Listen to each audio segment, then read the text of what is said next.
tontolo fampiarabana velonaina ny soamantsara tahiny Jesosy indray tsika androany a ndao tsika tonga dia hitsangana dia hanome voninahitra an'Andriamanitra atao hoe vavaka hisaotra azy aondreo ny lohanao dia ataovy tafafantoka tsara amin'izao fotoana izao a momba anao rehetra ray amin'ny anaran'i Jesosy.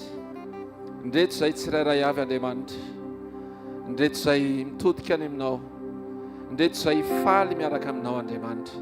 Ny amin'izao fotoana marain'izao misandrata amin'ny toerana avy indrindra Andriamanitra, misandrata amin'ny toerana izay tsy takatray ary tsy fantatray akory hoe ohatry ny ahoana fa fantatray fa Andriamanitra iva fijery ianao mahalala izay momba anay, mahafantatra ny any anatinay tsirairay avy ihany. Misaotra ray ny amin'izao fotoana androany izao, misaotra ny amin'ny fahavelomanay na ny aminay tsirairay avy Andriamanitra, satria fantatray fa tsy velovelom-pony izay fa velona ao aminao.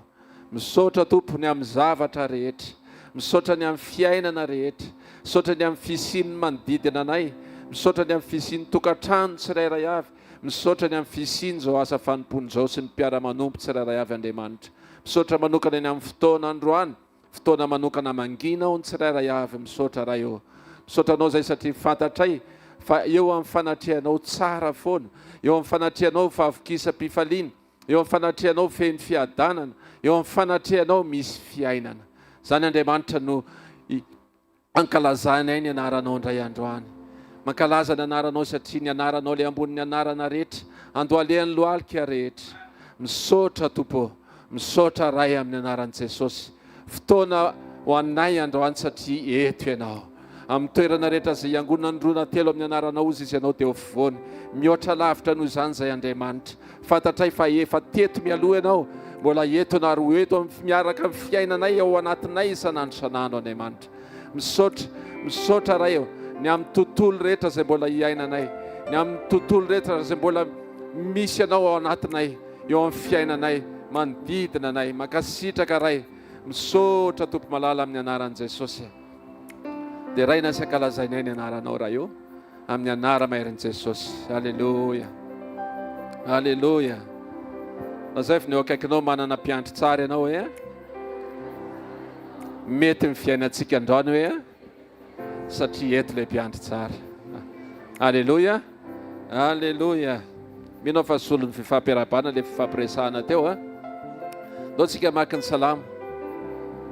Dia ran'Andriamanitra tsika famakina ny salamo amin'ny salamo fa 320 ny 1 ka hatramin'ny farany. Salamo fa 320 ny 1 ka hatramin'ny farany dia fahita dia iarahantsika mamaky mafy minao fa betsaka mahay tsy anjery an'ity salamo ity. Vakina amin'ny anaran'i Jesosy manao hoe: Jehovah ny mpiandry ahy, tsy hananjava mahory aho. Mampandry ahy amin'ny ay maitso izy, mitondra eo amoron'ny rano fialan-tsasatra izy. Mamelombelona amin'ny fanahiko izy, mitarika ahy amin'ny lalan'ny fahamarinana noho ny anarana izy. Eny na dia mandeha mamaky lohasaliko mifahafatesana azy aho, dia tsy hatahotra ny loza aho. Fa ianao no amiko, ny tsorakazonao sy ny tehinao, ireo no mahafatahotra ahy. Mamelatra latabatra ny loko eo amin'ny mason'ny fahavaloko ianao, manositra diloilo ny lohako ianao. Ny kapokako feno dia feno. Eny tokoa fahasoavana sy famindrapo no anaraka ahy amin'ny andro rehetra iainako, dia hitoetra eo an-tran'i Jehovah andro lava aho. Amen. Ndao ataontsika vavaka izany, ataovy resy lahatra ao anatinao fa tena manan'Andriamanitra miandry ny fiainanao isan'andro isan'andro ianao. Ny atsipiriam-piainanao dia eo ampelantanan'Andriamanitra. Ny sainao dia eo ampelantanan'Andriamanitra. Ny fonao dia eo ampelantanan'Andriamanitra. Ny ankohonanao sy ny mombanao rehetra eo ampelantanan'Andriamanitra. Ataovy vavaka izany, isorony Tompo androany fa izy ilay mpiandry tsara. Ray amin'ny anaran'i Jesosy. Misaotra Tompo, tena hoe ianao no mampandry anay amin'ny ay maitso tokoa. Ninona izay mety tontolo mety mbola tsy tsapanay Andriamanitra, dia eo ianao mampatsiahy fa Andriamanitra tsy miovy ianao omaly sy anio ary mandrakizay. Andriamanitra marina amin'ny teninao ianao, ka ianao no milaza anay hoe mamelombelona ny fanahinay, dia tena velona tokoa ny fanahinay. Dia tena hoe zany Andriamanitra no hitoeranay sy hijoroanay, zany mampijoro anay androany. Tsy hoe satria salamy izay na afaka mitsangana, fa ianao no mampijoro anay. Ianao le Andriamanitra velona, ianao le ninona izay mety andalovanay na mamaky lohasaliko mifahafatesana ary izay, dia fantatray fa eo ianao Andriamanitra. Ninona sedra, ninona fakapanahy fantatray fa eo ianao. Dia mino izay Andriamanitra fa tsy eo foana ianao fa miditra tsetra eo amin'ny fiainanay tsirairay avy. Asan-drato ny tananao dia misaora azy, mankasitra azy androany. Velona ny Andriamanitra ao, tsy maty ny Andriamanitra ao, karakara ny fiainanao ny Andriamanitra ao. Misaotra raha eo, misaotra Tompo malala. Faly be izay androany satria fiainanay mety satria eo ianao. Makasitraka raha iny amin'izao fanatrianao izao midiran-tsehatra fanamasina, mamanginy tsirairay avy. Alleluia. Misaotra Tompo amin'ny anaran'i Jesosy. Alleluia. Halleluia. Halleluia. Manasanao mbola nikatra amin'ny fonao indray androany eto amin'ny fanatrehan'i Jesosy dia misy ny présence an Jesosy eto. Hozy izy ny tenin'Andriamanitra hoe raha misy raina roa izy mivory amin'ny anarako dia eo afovoany. Misaotra anao izay Jesosy fa Andriamanitra tsara ianao, Andriamanitra tsy miova omaly sy anio ary mandrakizay, Andriamanitra marina amin'ny teninao ianao Jesosy. Misaotra anao izay fa marobe Jesosy eo no zavatra mety niseho teo amin'ny fiainanay, lalovanay tsirairay avy tsy mitovy fa izao Jesosy manan'izay manana anao, manan'izay Jesosy ianao no nitarika anay ho tonga teto amin'ity toerana ity androany. Misaotra anao izay ny amin'ny fisianao, ny amin'ny fitarianao Jesosy, manome voninahitra anao izay Jesosy eo, ny amin'ny fitaomanao anay tsirairay avy ho eto amin'ity fotoana sarobidy ity androany izay eto amin'ny fanatrehanao. Toerana nomezanay voninahitra ny anaranao Jesosy, anandratanay ny anaranao, ilay anarana tsara indrindra eo amin'ny fiainanay, ilay anarana mendrika nomem-boninahitra mandrakizay. Misaotra anao izay Jesosy fa Andriamanitra mahatoky anao. Misaotra anao izay Jesosy eo ny amin'ny fitantananao anay tsirairay avy. Misaotra anao izay Jesosy ny amin'izao fotoana izao, misaotra ny amin'ny invitation anao indray Jesosy, misaotra ny amin'ny fanahinao ny taona anay tsirairay avy eto amin'ity toerana ity. Mangataka izay Jesosy eo, aoka ny fahafeno fanahinao no omenao amin'izao fotoana izao. Tario izay tsirairay avy androany Jesosy, tario izay fanay masina androany, hoe raiso ny toeranao fanay masina, raiso ny toeranao, ataovy izay tianao atao eto indray androany Jesosy. Aoka tsy izay tenay ho hitrangy eto ny iseo androany fa aoka izay ao anaty fonao Jesosy, izay no teraka eto androany. Aoka ny fahafenonao ny asa eto, aoka ny voninahitrao ny sandratra eto Jesosy, aoka tsisy olombelona omem-boninahitra eto fa ianao irery ihany no omem-boninahitra eto Jesosy. Raisoanao ny tera Jesosy, raisoanao ny haja Jesosy, raisoanao ny fiankofanay indray androany Jesosy, raisoanao mombanay rehetra Jesosy, izay rehetra mombanay Jesosy, izay rehetra avy aminao mombanay Jesosy, tena hoentinay hanomezam-boninahitra ny anaranao. Halleluia ho an'ilay mpanjaka sy tompony tompo, ilay tsy miova omaly sy anio ary mandrakizay, ilay mahatoky amin'ny teniny, ilay mahefa ny zavatra rehetra, ilay namorona ny tany izay rehetra eo aminy, misandrata Jesosy. Halleluia. Misaotra Jesosy. Halleluia. Misaotra Jesosy.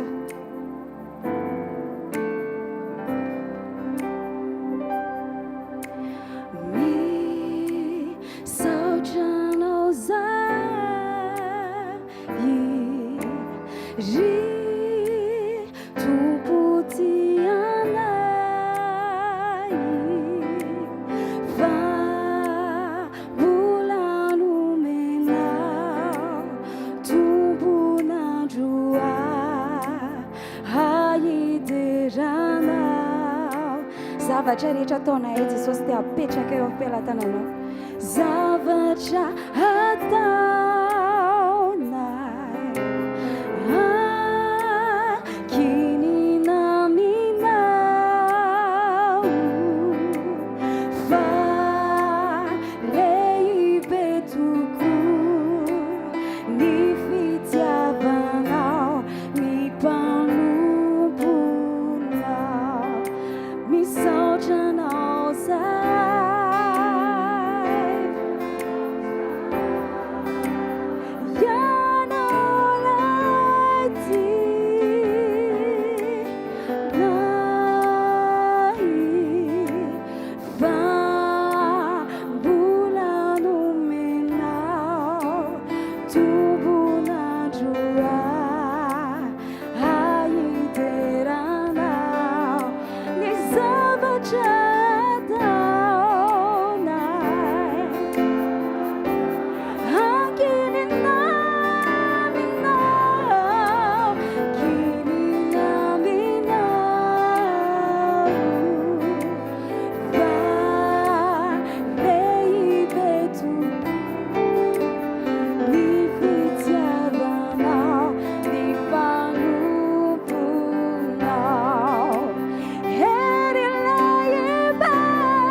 Halleluja. Tia hanokatrano masim-pananareo androany. Nisy hetaheta izay tato anatin'ny foko ho an'ity androandroany ity dia tsy rehefa nisy fotoana nisy zavatra nitranga dia tsy nahita an'ilay izy hoe ho tanteraka ilay izy dia tsy nanokatra amin'ny vavaka nanonona ilay hetaheta tao anatiko fa tao anatin'ny foko fotsiny ilay izy dia tsy tonga akory ny fotoana androany dia namaly an'ilay izy Jesosy dia te hanokatra ny fonareo androany hoe aiza mijery ny hita masinao androany fa atao mifamatotra amin'ny Jesosy ilay hetaheta ao anatin'ny fonao dia hain'i Jesosy manatanteraka anazy dia indao tsika mbola hanome voninahitra an'i Jesosy fa mahatoky ny Andriamanitra topontsika. Halleluja. Jesosy andreto izay mbola tonga hideranao Jesosy tsy hanandratra anao ary hanome voninahitra ny anaranao.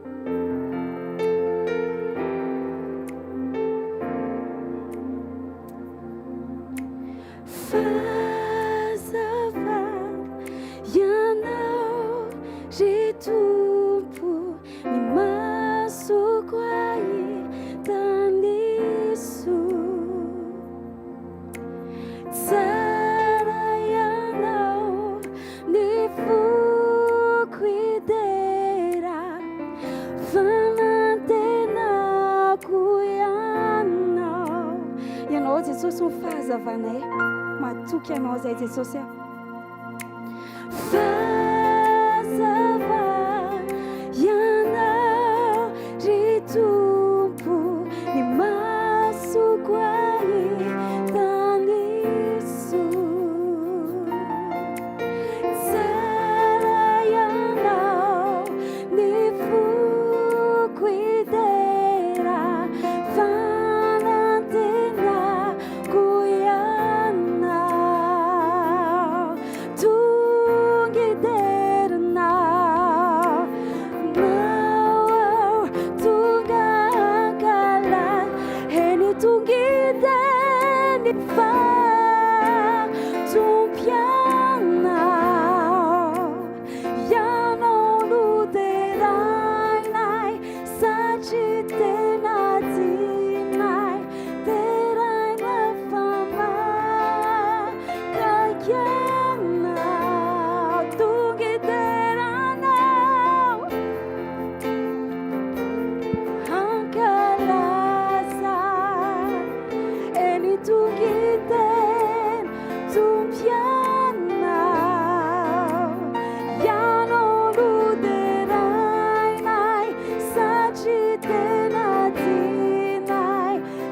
fanatrehanao ny lanitra ho anay Jesosy.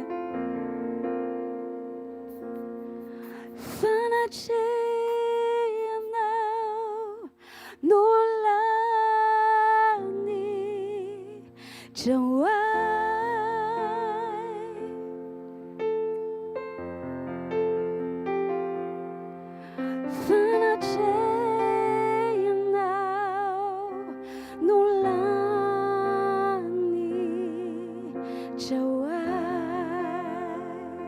Asandrato ny feoanao dia ambarao fanatrehanao Jesosy ny lanitra ho anay. Fanatrehanao no lanitra ho anay. Fanatrehanao Jesosy, fanatrehanao no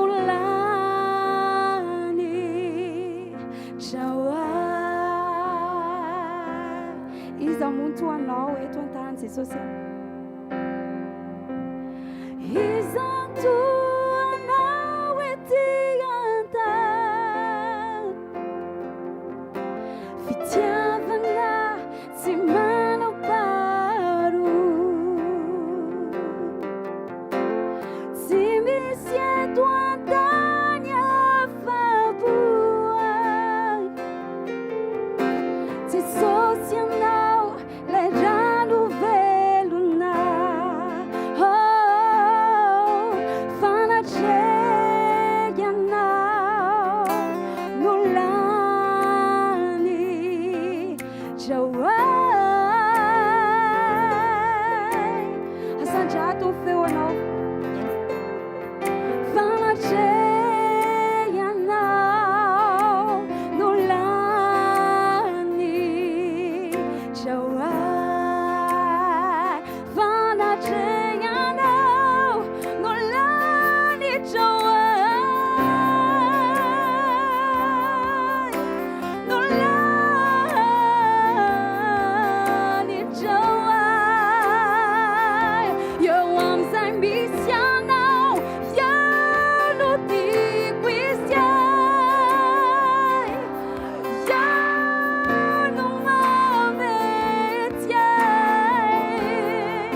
fantatry izay Jesosy rehefa mila anao Jesosy misaotra Jesosy ny ampizy ampitoerinao aty anatin'ny tsirairay avy.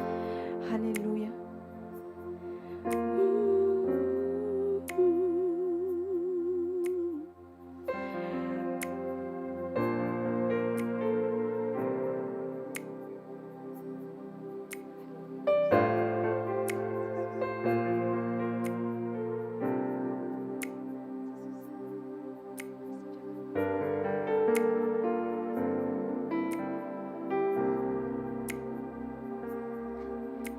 Nasarotra dia lalana hale tsy asakanahy tsy handeha narenjaka nalatsa Jesoko tsy mampanino anay nafesatra dia fanetico tu che fona luna secico si dai ciao furiosa razzilo si ma pivati pu uzzino na tu Kini kwa mina ni fiainaku Cesareja ni kiasikiai Oh kiana nuitatanai zendao Nino na hanzu na usaru jatuku Matukiana wow katsimanai tumpu hakini kwamina ni fiainaku Cesareja mikiasikiai Hakiana nuitatanai Ninundino na hanzu na usaru chatuku matukiana wow katsimana ninundino na hanzu na usaru chatuku matukiana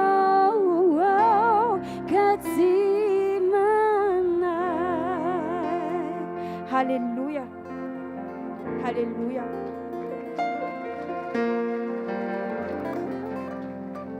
Halleluja. Losika mbola itsohitehaka mafy ho an'i Jesosy. Halleluja. Iroso amin'ny fotoanan'ny fijorona vavolombelontsika mba hamererana ny voninahitra any amin'ny Jesosy ny amin'ny zavatra nataony teo amin'ny fiainantsika, teo amin'ny toetrantsika mba ho voninahiny. Amen.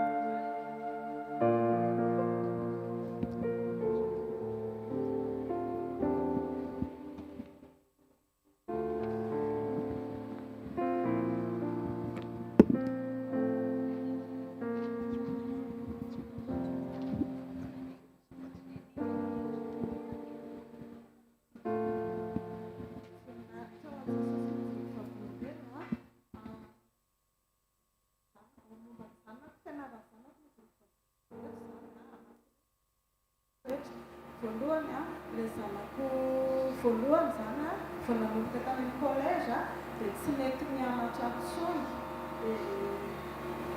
korotalotana be tao an-trano nefa zany hoe tsy hianatra intsony le zany dia tambakanazy mandavaka natao daholo rehetra rehetra dia nitonga tany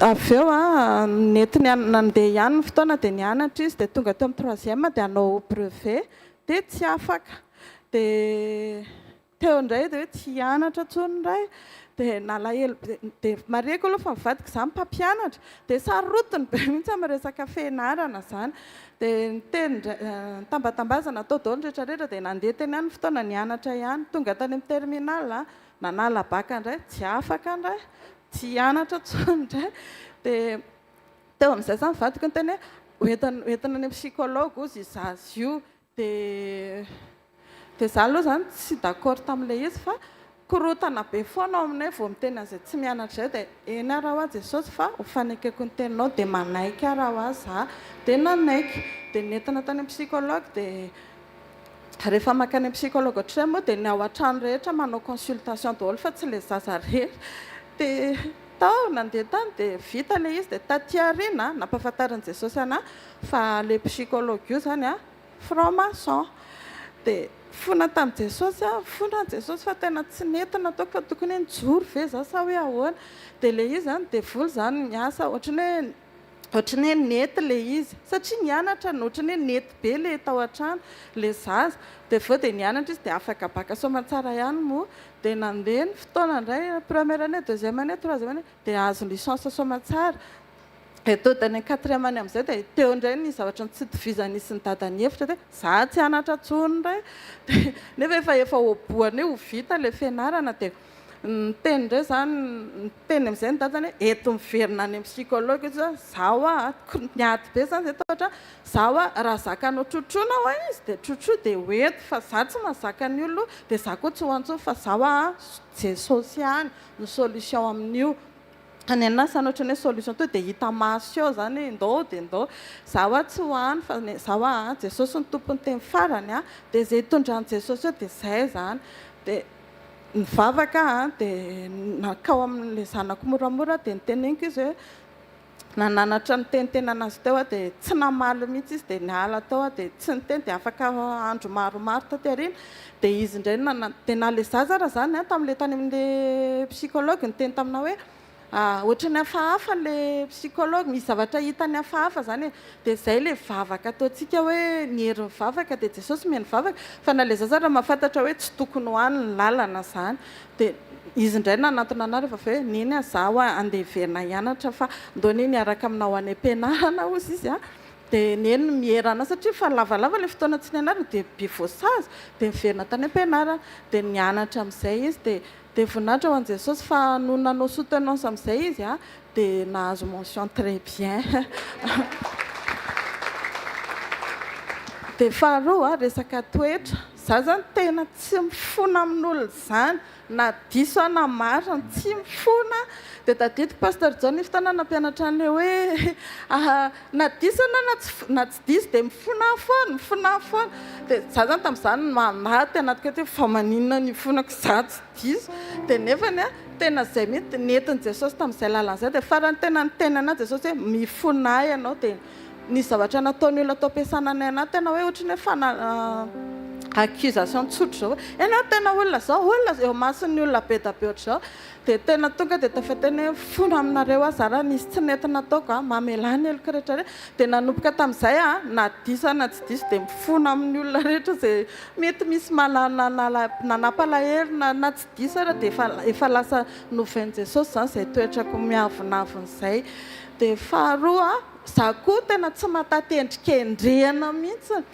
nefa tena izay nitondran'i Jesosy anatao anatin'ny asako izany mandray olona dia rehefa mandray olona ohatr'izao dia misy olona ohatrany hoe tapaka ny volany dia rehefa tapaka ny volany dia izy miresaka aminao dia rehefa miala eo izy dia manana Facebook izay dia any amin'ny Facebook eo izy no mitantara dia alay mibaraka miavinavina be ilay olona ao makitakita nefa tsisy an'izany fa satria haintsika moa izao ny fitiavam-bola tena tia vola be ny olona amin'izao andro faran'izao dia satria tsy azo ilay droit dia rehefa tsy azo ilay vola dia tezitra be izy dia alay mibaraka tena ao anaty hoe tena hoe fanalam-baraka 2024 raha manontolo tao anaty Facebook dia raha vao misy mivoaka ny Facebook tsy mainty voasaringotra ao tia za nefa za zany mety Jesosy efa maniny dia nitomany be tamin'izany za hoa Jesosy tsy hiasa tsony za hiala tao andeha hanao retraite anticipé ao Jesosy tena tomany foana nandritra ny 2024 ny 2025 koa mbola nisy endrikendrika foana tena vao endrikendrika foana dia amin'ny Facebook io foana tena olona zao atra tsy kely tsy lehibe fa na olona efa 70 taona ianao tapahanao ny volako, tsy amainao ny volako, fantatra zaho olona mividy fanafody, anody ianao zao, hitanao tsara, mbola antitra ianao, tia teny rehetrarehetra tia ataon'ny olona eo. Fa zao niendrikendrika mbola mety misy foana fa nanamboaran'i Jesosy natao anatin'izay fotoana izay hoe nahafahan'i Jesosy na misy manendrikendrika ana dia tsy taitra tsoa hoe fanamboaran'i Jesosy ny foko hoe satria za taloha raha tena hoe tizitra be dia romitra rangitra be raha za niendrikendry fa nasoron'i Jesosy izay toetrako izay dia voninahitra ho anazy irery ihany. Alleluia.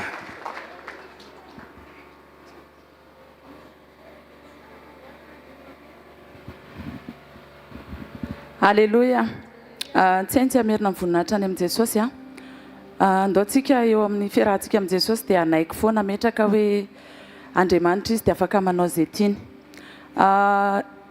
Taona maro be tany aloha tany nisy zavatra nandalo teo amin'ny fiainako dia tamin'izany tsy azoko mihitsy ilay izy. Dia misy fotoana ary tena manontany tena hoe Jesosy sao dia tsy anao ary dia izy tsy nanazava mihitsy tamin'izany fa 14 taona taty aoriana nisy partage zay tao amin'ny YouTube na nizaraina namana mpiara-manompo dia tena ohatrany hoe dia zay da le zavatra nylalovako nolazain'le izy dia aoko tsika tsy ho taitaitra amin'ny fitondran'Andriamanitra indraindray ohatrany hoe mifanohatra amin'ny zavatra mety hoe teny fikasana azy tsika le izy fa eo amin'ny contrôle foana izy dia ataovy azo antoka fotsiny fanoloran-tenantsika sy ny fanokana-tenantsika. Dia faharoa tsika koa rehefa mivavaka indraindray dia ohatrany hoe vao maika ny contraire an'izay no mitranga. Misy fotoana zany le fanjoroko vavolombelona hoe trano avy amin'i Jesosy le trano nofainay dia misy fotoana rehefa le amin'ny arivariva iny dia mipetrapetraka eo amin'ny terasy dia mivavaka foana hoe Jesosy ty enceinte-nay ty omeko anao tena anjakanao alao ianao ny tompo sy Andriamanitra ato. Dia rehefa avy eo nisy toerana banga atao amin'le enceinte dia nisy olona niditra dia le olona niditra zany tsy haiko lory zareo tena mbola hoe gentilisa dia tena hoe mifanohatra tanteraka dia tena mahita zavatra ilana vaniny foana zany zareo lazay fa hoe izay manao toetra tsy zaka soatran'izany dia zareo tonga dia le tena le mbola manao azy reny mihitsy le tena le mivazavaza soatran'izany dia ianao zany tena mandevitra le izy tonga hatrany amina resaka harcèlement hoe na dia le zanako kely indrindriny ary eo vavady dia tonga dia domo zareo olona lehibe le zanako vavy matoa tena menaseny mihitsy hoe vonoko ataoko an'izao dia izay zany tao anatin'izay tena nisy fotoana aloha efa somary ihany hoe nitady trano dia avy eo nefa namangy Jesosy hoe tsy izay mihitsy le lalana dia oke ary dia tao anatin'izay nisy fotoana indray andro tonga zareo dia niditra tao an-trano satria nisy zavatra nitranga dia za moa zany nanazava tsy zany io fa ohatran'izao dia zareo moa tsy niny dia navelako zany izy nandeha fa izay tsy nahalalaka le tompon-tranonay lehilahy tsy inona mbola tsy nifandray taminay mihitsy fa ny tompon-tranonay vehivavy foana no makatiry zareo fa satria zareo any andafy no mipetraka kay le tompon-trano lehilahy tonga fa izay tsy mahafantatra dia rehefa nitranga le zavatra zareo en action tsara le mitabataba be iny dia tonga dia niditra le tompon-trano lehilahy dia tonga dia nombanay izy hoe zaho tsy manaiky raha hoe ny olona vaovao indray fa nareo efa taona maromaro kely niteto mbola tsy hitanay hoe nisy zavatra ohatran'izany fa raha ohatra ozy ka mbola misy zavatra dia zahay tonga dia avezena dia avy eo moa zany ohatrany hoe mbola nisy zavatra nitranga dia nandray précaution zany nilazandry zareo hoe misy zavatra ohatran'izao dia izay tsy nahalala fa izay zany efa ho ana manokana zany efa tena hoe Jesosy ahoana ny atao dia ianao zany na vehivavy lehibe ary ianao tena miezaka mihetry mandady hoe tia fihavanana sy hoe tia aneo an Jesosy dia farany diosy Jesosy petraka amin'izay ianao fa efa naseho anao ny fandeferana soatran'izany dia rehefa ohatrany hoe ohatran'ireny olona hoe tsy maninindreny dia tamin'ny fotoana tena tsy napozinay mihitsy fa lavaian'ny anniversaire n'le zaza tena ampahoriny foana le zaza dia za moa zany tena niteny tamin'ny tao an-trano hoe zao tsika tsy hiady fa alao Mikael no atsangana ho an'i Jesosy dia le zaza nampahirezina hoe zao Mikael misy antony matoa Jesosy manao an'io fa ianao vavaka amin'i Jesosy dia vavaka ho andry zareo tena hoe lavaian'ny anniversaire le zaza mangoronetana le olona dia izay gaga be hoe fa ahoana ary dia tena hoe Lazare zareo fa izay tena hoe nalahelo indray zay rehefa Lazare zareo dia Jesosy reny tena mino zay fa ho kasianao reny raha tamin'ny andro taloha hoe zanako nikitikitian'izany a tsy mipetraka amin'izao fotsiny a fa saorana an' jesosy hoe jesosy mihitsy ny tena manefy an'le toe-pontsika dia afatelo aho mbola mahakasika ny zanako ihany le zanako vavy matoa iny le nisy fotoana le resaka telefona dia tao anatin'izay le hoe safidy hoe aloha averina fa efa tsy marina zany a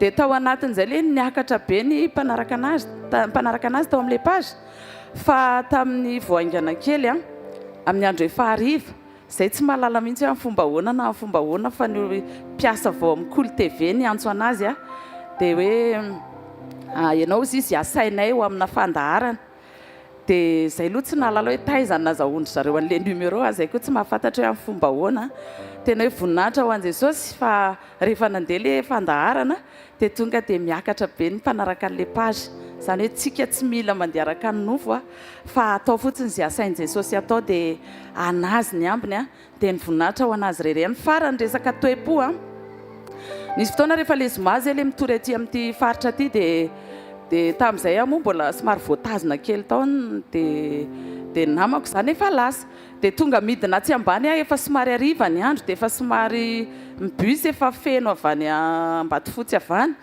dia teo zany dia Jesosy hoe ahoana zany ny ataoko a za miaraka amin'ity maneno ity dia ahoana zany dia rehefa avy eo nisy taxi moto nijanona dia ozy izy hoe sody any amin'ny lalako izy fa ataoko mora dia za nefa tsy mpitaingina taxi moto tsy fantatro zany fa le taxi moto fantatro any aminay rery ihany ny tengenako dia avy eo dia teo dia nisy taxi indray nijanona dia ozy hoe sody any amin'ny lalako izy fa ataoko mora dia za koa tsy mpandeha taxi hoe za rery dia taxi tsy fantatro tsy mandeha aho fa mazoto fa za tsy andeha ataoko mora ny ozy fa aiza ny lalanao e andao izy izy 2000 ariary dia fa aiza ny lalanao dia za ho any amin'ny gazety dia za koatra ny hoe tsapako nisy pisy dia niakatra dia vao tonga tao anatin'le taxi dia ozy le chauffeur hoe ina ozy ny tianao fiderana tsy haiko tsara le teneny teo fa misy fiderana anankiroa le teneniny dia za meme hoe ay mety lava zipo angambany a dia fantatry le rangah hoe mpivavaka dia izay mahatonga azy andeha fa hira fiderana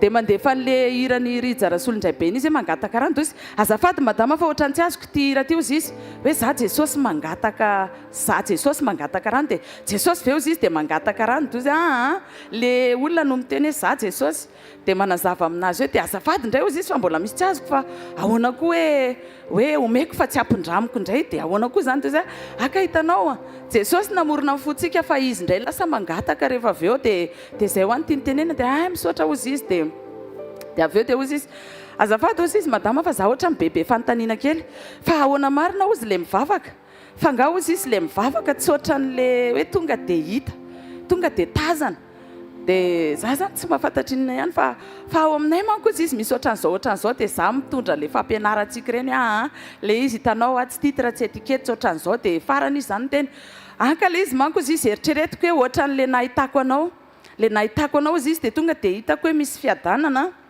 dia ianao zao izy izy niandro bus teo ny andro efa hariva dia ianao izy izy tonga dia matoky dia avy eo za ozy izy tonga dia misy miteny hoe mijanona tsy azo endahana io misy fanahy mahery any anatin'io voninahitra ho an' Jesosy fa tsisy hidirako le izy za nieritreritra tamin'ny voalohany hoe le lava zipo ngamba mahatonga azy mahafantatra hoe mpivavaka kay ny zavatra Jesosy mihitsy ny hitany zany dia zay nao mpaherezako atsika hoe andao anaiko foana amin'ny fanamboarana rehetra aloha Jesosy nisy eo atravers atsika fa atsika mihetry foana dia voninahitra ho an' Jesosy tompoko alleloia ndao tsika ito mbola hitehaka ho an' Jesosy fa ianao hoe tsy mahita hoe tsy fantatro aloha fa za mahita hoe za miaina hoe ny fifizokana vavolombelona izay eny teo dia mahatonga ny fitiavako mbola memorehatra kokoa an' Jesosy tsy mijery an'le olona tsy hoe nitsiritra an'le olona maninona ary any tsy miaina an'izany fa zao lasa mirehatra ho an' Jesosy ny foko mihina fa ohatra izany koa ianao atsangano ny tanana raha ohatra izany hoe ianao lasa mampirehatra anao an' Jesosy le izy alleloia atao anatin'ny fijorona vavolombelona anankiroa izay entsika teo dia zao ny zavatra tena hita hoe misy toetra an' Jesosy manomboka mipetraka tsara atao anatsika misy fankatoavana eritrereto hoe tsy afaka brevet tsy afaka baka kanefa miafara any amin'ny mention très bien le master 2 satria nisy fankatoavana an' Jesosy tao misy faharetana ihany koa ozy hitaty lovasoa teo hoe 4 ambin'ny 10 taona vao nahazo valiteny avy amin'i Jesosy izy nisy faharetana. Toetran' Jesosy ny faharetana, toetran' Jesosy ny fahamoram-panahy. Misy fahamoram-panahy nivoaka teo ny ainan'ilay olona ny joro vavolombelona teo, hoe tena efa atao tsirambina ianao, efa tena ataken'izao ianao, kanefany dia mbola manaiky eny ihany ianao. Tsy hoe tsika no adaladala fa manahaka ny toetran' Jesosy tsika. Jesosy anie no endrika endrehany, natao otana dia tsy nanana ota azy, dia manahaka n'izay toetran'izay tsika. Taloha koa mba hijoro kely vetivety na metraka atao amin'ny ankonako hoe zao tsika rehefa manamrariny manana marina dia tsy mba mifony izany, fa rehefa nikasihan'i Jesosy ny foko, rehefa niditra tato anatin'ny tenin'Andriamanitra dia zao, na manandrariny ianao na tsy manandrariny afaka mifona foana ianao, ary tokony hifona foana ianao satria voninahitra ho an'i Jesosy izany rehetra zao. Ndao tsika hitsangana hivavaka hisaotra an'Andriamanitra any amin'ny fijoroana izay entsika teo. Ray masina tsara indrindra aminaran'i Jesosy, mankasitraka fa tena misy olona nijoro teto ary nahitana taratra Jesosy nitoetranao. Misaotra Tompo ny amin'ny fahamoram-panahy izay volenao aty anatin'ny tsirairay, misaotra ny amin'ny faharetana izay volenao any anatin'ny tsirairay. Misaotra Tompo ny amin'ny fitiavana ihany koa, satria rehefa mety hoe manao ratsy aminay ny olona ka mety hoe tsy maintsy sarahana aminay, dia izay indray ny malahelo azy. Takizany ianao Jesosy, ianao indray ny malahelo raha misy olona miaina zavatra ratsy, raha misy olona azo pahoriana. Misaotra Tompo ny amin'ny toetra izay apetrakao aty anatinay tsirairay avy, tsy ny amin'ny ezaka izay ataonay zany Jesosy, fa ianao fanahy masina miasa aty anatinay. Amin'ity fotoana ity dia mbola mangataka izay rehetra. Tompo, miasa aty anatinay, menay toerana, menay vahana, menay sehatra ianao fanahy masina, anamboatra ny toetranay. Tsy hoe mitsiritra ny olona tsara toetra Jesosy, fa te hanahaka anao fotsiny, te hakatoa anao fotsiny, satria fantatray fa ny fiafaran'izany na ny eto an-tany na ny amin'ny fiainanao aorianan'izao fiainan'izao dia tsisy afa-tsy fandresena, tsisy afa-tsy fahatsarana Jesosy ao amin'ny fiombonana ao aminao, amin'ny anaran'i Jesosy. Alleluia, amen. Ndao tsika hitehaka ho an'i Jesosy dia andray ny mpanompon'Andriamanitra.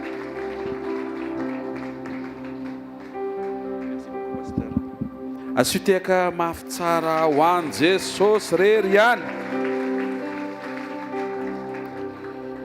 Ianao zany tsy manam-po fa Andriamanitra efa mibetroka ny ambanimbadika any. Azonareo ve zany? Ianao zany misy fotoana mandeha rery eny dia Andriamanitra efa mandefa feo, tsy azo endahana eo tsy azo. Misy misaina zany ohatrany tena honaraneny dia mijoro Jesosy, tsy azo endahana. Any zany misy azo endahana. Tena voninahitra ho an'i Jesosy fa ianao ao am-pon'Andriamanitra. Asitehaka ho an'izay Andriamanitra mihevitra, misaina anao zay. Ainareo ve mahatonga anao tsy azo endahana?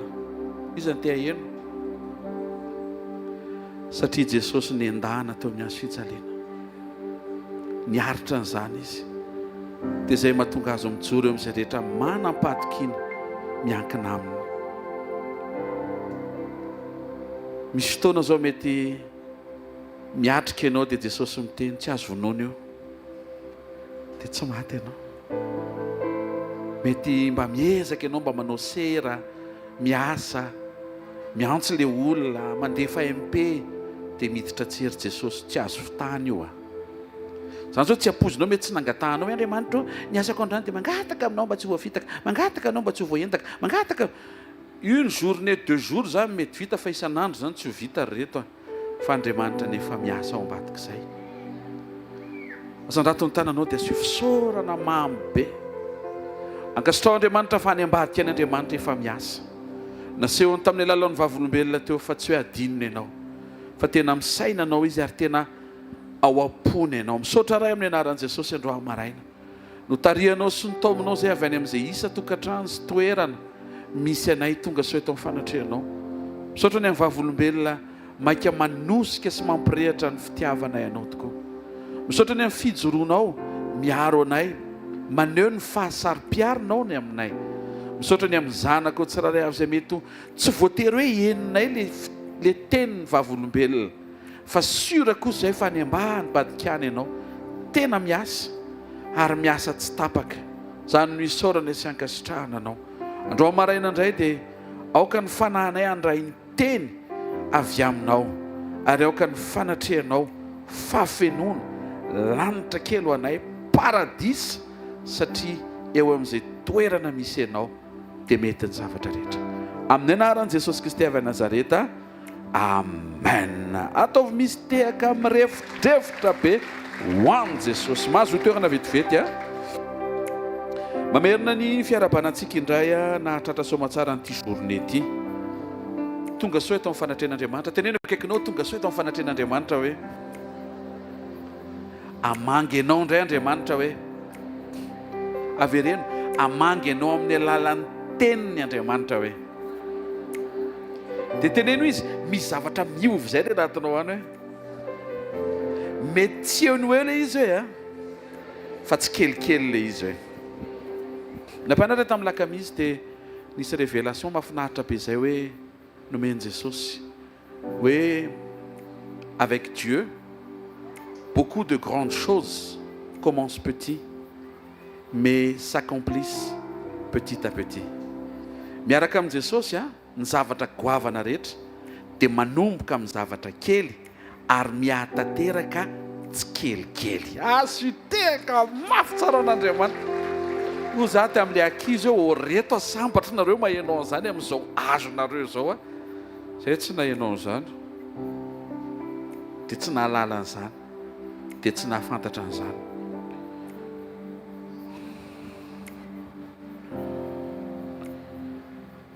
Zao natoko 7:17 dia zao no ambarany teny amin'ny anaran'i Jesosy. Ary zao no fiainana mandrakizay dia ny mahafantatra anao izay Andriamanitra tokana sady marina sy Jesosy Kristy izay efa nirahanao. Eto Jesosy a manambara fa ny atao hoe fiainana mandrakizay anisan'ny famaritana anankiray a dia ny mahafantatra an'Andriamanitra. Jesosy a dia tokony ho fantatrao amin'ny zavatra rehetra azo ny omeny anao, amin'ny zava-panahy azo ny aseho aminao ary amin'ny toe-panahy azonao anahafana azy. Fantatsika fa amin'ny alalan'ny toetra an'Andriamanitra sy ny toe-panaraka an'Andriamanitra dia mihetsika sy miasa ary mahazo aina ny zava-panazy nomeny isitrahantsika malalaka ny zavatra ainy sy ny zavatra rehetra.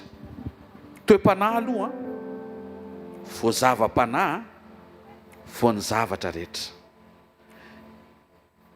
Isan'ny toe-panahy zao miracle. Dia hitantsika anatin'izany fa indraindray tonga eto amin'ny fanatren'Andriamanitra dia ny zavatra rehetra aloha natongavantsika.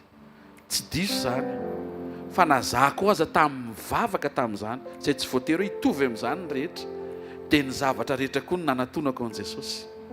Dia rehefa ny nandroso ny fotoana dia nanomboka zava-panahy nanatonako an'i Jesosy hoe mahay manao fahagagana izy, mahay mampitsipadika situation amin'ny fomba mahagaga, zay impossible amin'ny olona dia possible aminy. Fa rehefa mbola mandroso hatrany ianao dia mefantatra ao amin'izay hoe sarobidy noho ny zavatra rehetra avy amin'ny zava-panahy ny toe-panahy. Mandringa raha ny zavatra rehetra sy mirakla fotsiny no hitanao amin'Andriamanitra fa mila mahita ny toetrany ihany koa zasy ianao. Zavatra anankitelo no anisan'ny nomen'Andriamanitra avy amin'ny fiombonana. Ny atao hoe fiombonana dia miaraka amin'Andriamanitra. Avereno hoe miaraka amin'Andriamanitra. Avereno tsy mandeha rery, tsy miasa rery, tsy miatrika rery. Ny atao hoe communion faharoa miankina amin'Andriamanitra. Avereno hoe miankina amin'Andriamanitra. Avereno miankina amin'Andriamanitra aho. Tsy miankina aman'olona, tsy miankina amina zavatra, tsy miankina amina fananana, fa miankina amin'Andriamanitra. Ny fahatelo dia avereno hoe miombon-kevitra amin'Andriamanitra. Tsofirano manomboka androany aho mianatra miombon-kevitra amin'Andriamanitra. Tsy miadiady aminy, tsy miady hevitra aminy, tsy mangatakandro rehefa maniraka izy. Amen. Izany ny communion sy tehaka mafy tsara ho an'i Jesosy. Avy amin'ny communion io no miainga ny zavatra rehetra. Ny vahaolana rehetra hiatrehanao ny fiainanao dia vahaolana avy amin'ny fiombonana. Hamandrika anao ny vahaolana isisianao ivelany fiombonana. Mety hivaly olana fa tsy tafiaraka amin'Andriamanitra ianao, ary zay ny amadika an'le izy ho lasa olana lavitra no le olana mivahanao. Anankitelo no efa anisan'ny tenenin Jesosy vaolam-piombonana vavaka, vaolam-piombonana teny, ary vaolam-piombonana toetra. Jaona toko 10:14 dia zao no tenenin Jesosy eo amin'io chapitre communion io, chapitre 15 Jean io, minaran'i Jesosy: tomoeramiko ary izao aminareo, tahaka ny sampany tsy mahay mamoa azy raha tsy miray amin'ny voaloboka izy, dia toy izany koa nareo raha tsy miray amiko. Izy Jesosy ny sampam-boaloboka tsy afaka miporte fruit raha tsy mikambana amin'ny voaloboka vatany. Izay midika fa na dia mamoaka toetra tsara azy ianao, raha vao tsy avy amin'ny fiombonana le toetra tsara avoakanao dia tsy mikonty. Tena kekinao tsara ianao mamoaka toetra tsara hoe fa raha vao tsy avy amin'ny fiombonana hoe dia tsy mety hoe. Zay mahatonga antsika asain'Andriamanitra miverina ao amin'ny fiombonana, dia avy ao amin'ny fiombonana ianao mianatra manintsy ny toetra ratsy sy miaina ny toetra tsara. Ny 17 dia eo anatin'io misy vahaolana anankiroa minaran'i Jesosy: raha miray amiko ianareo ka mitoetra ao anatinareo ny teniko. Ny teny tsy tafatoetra raha ataonao tsenjery. Ny teny tsy tafatoetra raha vao vakianao matetika. Ny teny tsy tafatoetra na dia ataonao feno azy ary ny ao an-tranonao, fa ny teny tafatoetra raha vao misy communion. Sy ho tehaka mafy tsara ho an'Andriamanitra. Zay mahatonga an'le teny mety efa nampianaranao hatramin'ny mbola kely, mety efa nampianarina anao hatramin'ny fatanranao, mety efa ezanao raketina ao am-ponao, fa te hilaza aminao tsy mitoetra io raha vao tsy misy communion. Voafafy io raha vao tsy misy communion. Vetivety dia tsy ao io raha vao tsisy communion. Zay mahatonga an'i Jesosy nanambara hoe misy karazana vozy izy eny amoron-dalana, dia maninona? Misy vorona mihinana azy. Zany hoe ny devoly afaka manaisitra teny ao am-pon'ny olona tsy manana communion. Fa raha vao manana communion ianao, vao miodiodio le devoly aka-teny, dia maheno feo izy hoe tsy azo esorina. Alleluia! Asitehaka mafy tsara ao an'Andriamanitra. Merci Fanilo. Vaolam-piombonana fahatelo, angatao izay tianareo na inona fa ho tonga aminareo zany. Ny vavaka ataonao dia tsy mikonty eo imason'Andriamanitra raha vao tsy avy amin'ny fiombonanao amin'Andriamanitra. Raha resaka vavaka dia titely aminao fa resaka kristianina ne. Be dia be neny tsy kristianina enjana be resaka vavaka, enjana, tena enjana. Za aloha dia mihaiko hoe tsy vitako ny vitan'ny zareo e. Fa ny mahasamihafa anao manana an'i Jesosy, tsy ianao tsy maintsy mivavaka, fa ianao mandre mihitsy hoe tsy mety tsono ny fiainako raha vao tsy miresaka aminy, ary le fiarahanao amin'i Jesosy mihitsy no fototra iaingany le fiaina am-bavaka ao. Avereno, tsy maintsy avy ao amin'ny fiombonana ny vavaka hoe. Amen. Androany loha hevitra nampitondraina lohateny hoe Jesosy maneho ny tenany ao anaty vavaka fiombonana. Amen. Ny vavaka dia isan'ny vaolam-piombonana anankiray nomen'Andriamanitra azonao ampiasaina, azonao iainana amana olana be dia be. Bokin'i Jakoba zao dia miteny misy azo mpahoriana avy eo aminareo, aoka izy hivavaka. Matetika nefa ny olona ao anaty fahoriana mihitsy izy ny tsy tafavavaka. Hitanao amin'izay le ady mampitoetra ny fahamarinan'le teny manoloana n'le tranga manohatra n'le teny. Ao anatin'le problema tsy mampivavaka mihitsy ny maika ianao tokony hivavaka. Ao anatin'le ohatra ny reraka tsy te ho tonga eto isaky ny sabotsy maraina mihitsy ny maika ianao tokony ho tonga eto mihitsy. satria zay mihitsy le programa ao anaty vavaka Andriamanitra no anampy anao mba ho afaka eo amin'ilay fampahoriana mety misy eo amin'ny fiainanao. Ny vavaka ihany koa dia tiako fantatrao fa voalaza ao anaty Matthieu 5:20 isan'ny solika mila tehiriziny virjiny 5 endry miandry sy manomana ary miomana ho amin'ny fiheviany mipapakatra. Antany Andriamanitra hoe mbola voatahirinao ve ny vavaka rehefa ho avy izy. Tena akaikinao aza atao atsirambina ny fiainam-bavaka hoe fa rehefa iveriny Jesosy hoe dia antany anao izy mbola misy vavaka avy eo aminao, sa lany vavaka ianao. Teneno izy nampiasainao tsara ve le vavaka sa nampiasainao nangatahana zavatra tsisy dikany. Teneno zay mihitsy izy. Zay mahatonga an'le solika vavaka teny tanany virjiny adala lany satria nanana ihany izy fa nylaniny tamin'ny zavatra tsy tokony nampiasana azy. Le vavaka zao mazava-be zao teo fa nisy virjiny endry zao teo nijoro avolombelona, fa rehefa nanahirana mpifanolo-bodorindrina dia tsy nylanina tamina sujet de prière diso le solika vavaka. Tsy nangataka ry zareo hoe tompo esory reo. Tsy olona no esorina fa le toetra tsy mazaka no esorina. Tsangana tena zay maheno hoe ay maheno tsara daholo. Tena akaikinao tsy le olona no esorina hoe fa le toetra tsy mazaka no esorina hoe. Dia teneno izy dia vao mazaka hoe dia miala le olona. Mahavariana be Jesosy kandroany mila mahazo toerana tsara io fiainam-bavaka io. Fa misy karazana fisehoany Jesosy tsy hitanao raha tsy ao anaty vavaka, ary ao anaty vavaka misisika, ao anaty fiombonana, ao anatina fifampiresahana ara-piombonana, na ihany koa hoe communion conversationnelle avec Dieu. Tsy possible tsika hiaina communion nefa tsy mivavaka. Ao anaty vavaka ny miamitombo sy miamahazo aina ny fiombonanao manokana amin'Andriamanitra. Hoe exemple ianao zao,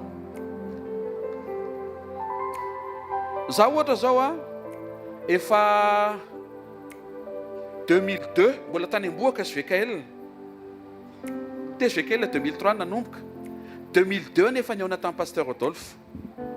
Hatramin'ny 2002 ka mandrak'androany dia miresaka foana zay miana karazany ty resaka ty ataonay ao amin'ny sitrapon'Andriamanitra. Dia zay amatona ny fiarahana ny fampiresaka izay nanorina karazana fifandraisana tsy azonao an-tsaina avy amin'ilay fifampiresahana amatonana.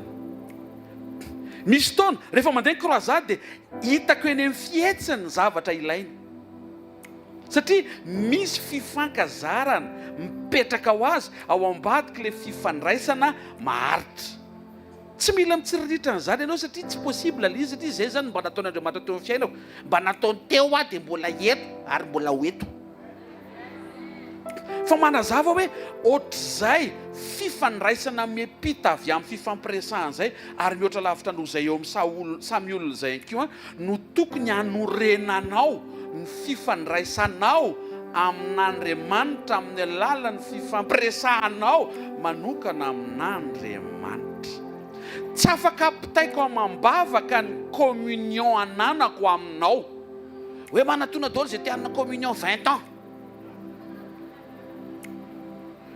Dia sanatria mitsofoka amin'izay mifitaka tondra valopy tiaka ianao hicomprendre principe mazava be, dia arakaraky ny ateviny valopinao dia mahazo an'ilay communion mihoatra ianao. Dia tonga dia hitanao eny mason'ilay olona mety tsy manana an'ilay moyen hoe tsy ho anay zany zany. Zay teny aminao fa ho an'ny rehetra ilay izy fa ianao no tsy manomboka, ho an'ny rehetra ilay izy fa ianao no mety tsy manohy, ho an'ny rehetra ilay izy fa ianao no mety tsy tapa-kevitra, fa za mahita fa androany maraina tapa-kevitra. Asotehako ny olona resy lahatra. Tsy azo afindra zany ilay izy hoe tonga avaty dia afindrako any aminao ny communion iainako. Loza za zany ody tsisy communion ntsony lasanaoko tena akaikinao amboariny ianao hoe avereno aoreno le anao manokana hoe alleloia. Anisan'ny manampy anao anatin'ny fiombonanao amin'Andriamanitra dia ny fanekenao atsiaro ny fiarahanao amin'Andriamanitra hatramin'izay zay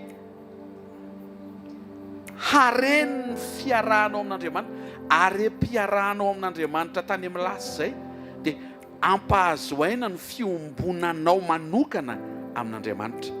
Reny vavolombelona reny zao nitehakitsika falitsika fa mitsotra aminao marina fa tsy ho azonao ny lanjany reny ohatry ny nahatsapahanizy miravavy ny lanjan'izany teo aminy. Mihaino tsara ve tsika? Teo zao nisy nyjoro hoe zao le zavatra nitraika dia nanomboka tany amin'ny brevet dia tsika nieny wow enjany zany oy manina le tany M2 mention alléluia dia zay dia vita. Fa ho an'ireny olona reny zao ho tsarony mandra-pialana eto ambony tany iny zavatra nataon'Andriamanitra iny dia zay koa le tokony hitehirizanao ny vavolombelonao manokana iarahanao amin'Andriamanitra mba hahafahanao manorona sy mampahazo aina ny fiombonanao manokana amin'Andriamanitra. Tena akaikinao ampiasao zay efa niainanao taloha ampiorenanao ny fiarahanao amin'Andriamanitra androany hoe azo hitehaka mafy tsara ho an'ny Tompo. Jesosy dia afaka manome anao ny zavatra rehetra. Azo hitehaka mafy tsara ho an'ny Tompo. Jesosy dia afaka manome anao ny zavatra rehetra. Azo hitehaka mafy tsara ho an'ny Tompo. Aza mitady ny zavatra rehetra ny amin'ny toeran-kafa fô amin'i Jesosy misy. Dia maninona tsy omena raha ohatra ka ao aminy le izy misy toetra tsy manjary ao. To dia manintsy lesona zany tsy miolakolaka intsony satria na iolakolaka azy ianao na iolakolaka azy ianao. Nisy taona tany amin'ny croisade nandeha iniry iny dia enao mijereko tsara ny ankizy zany tondrotondronao io enao maniratsira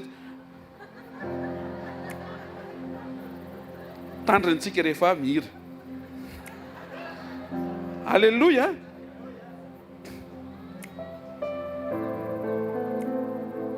Misy toe-panao mahatonga an'Andriamanitra tsy milivre ny zavatra rehetra fa aretana ohatra aleon'Andriamanitra ianao ohatra miaritra kely mba hahafahanao mianatra maharitra satria misy ifandraisany amin'ny famonjenanao ny faharetana fa zay maharitra hatramin'ny farany no vonjena. Fa te-hiteny aminao fa ny rehetra dia efa nangonon'Andriamanitra ho centré ao amin'ny Kristy. Tsy tonga eto hampanantenanao ny rehetra, tonga eto hanaitra anao fa ny amin'ny rehetra efa misy ao amin'ny Kristy. Fa ny mamaky an'i Jesosy tsy ny rehetra ary tsy ny zava-panahy akory fa toe-panahy. Le fahaiza miaraka amin'Andriamanitra mihitsy ny mahatonga antsika mila tonga amin'ny fanetretena manontany an'Andriamanitra Tompo fa inona ny mahatonga le izy tsy votsotra, aiza le toetra mahatonga le izy tsy misokatra.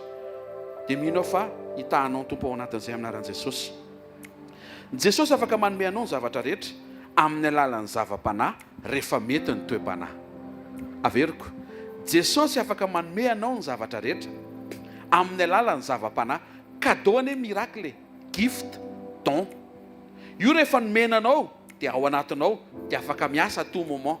Fa zao tian'Andriamanitra ho maro toerana le toe-panahy mba tsy hanondrana ianao ao anatin'ny fampiasana n'le fanomezana sy afaka hanokatra zavatra be dehibe. Ao anatintsika ireo zao misy miracle manokatra ranomasina mena. Deo zao misy miteny dia maninona le izy tsy misokatra satria ianao miady ny tenanao foana. Fa ny olona malemy fanahy mametraka ny adiny amin'Andriamanitra, ny olona tsy tia miady, tsy tia miady amin'ny vadiny. Tavy amena otra mangingizana amenanao zany fa hoana tsy tia miady aman'olona, tsy tia miady any an-tsena, tsy tia miady any amin'ny commentaire. Alleluia. Tsara ty fotoanandro amin'ny maraina ity ikitikitian'Andriamanitra ny zavatra tokony mitsina rehetra any anaty reny zany a manakana an'Andriamanitra tsy afaka hijoro hiady ho anao satria tompoko lasy tompoko vava nyraisinao an-tanana ny adinao nefa ianao mila azy. Dia le mirakla lasa tsy mahazo aina nefa le mirakla mavita manokatra ranomasina mena. Dia le mirakla io zany a ao anatinao a dia tsy hitan'izay atao dia zarainy roa ny atsembohanao tsy haiko raha mazava hoe zany zay mbo misy eo zany dia ino zarainy roa fa le izy efa tena kaikinao le izy eny efa ao fa tsy mahazo aina satria tsy ao le toepanahy. ataovy présent le toepanahy mo Matio toko fahina andiny fatelo amby telopolo aminaran'i Jesosy. Fa katsao aloha ny fanjakan'Andriamanitra sy ny fahamarinan'Andriamanitra dia hanampo anareo nyzany rehetra izany.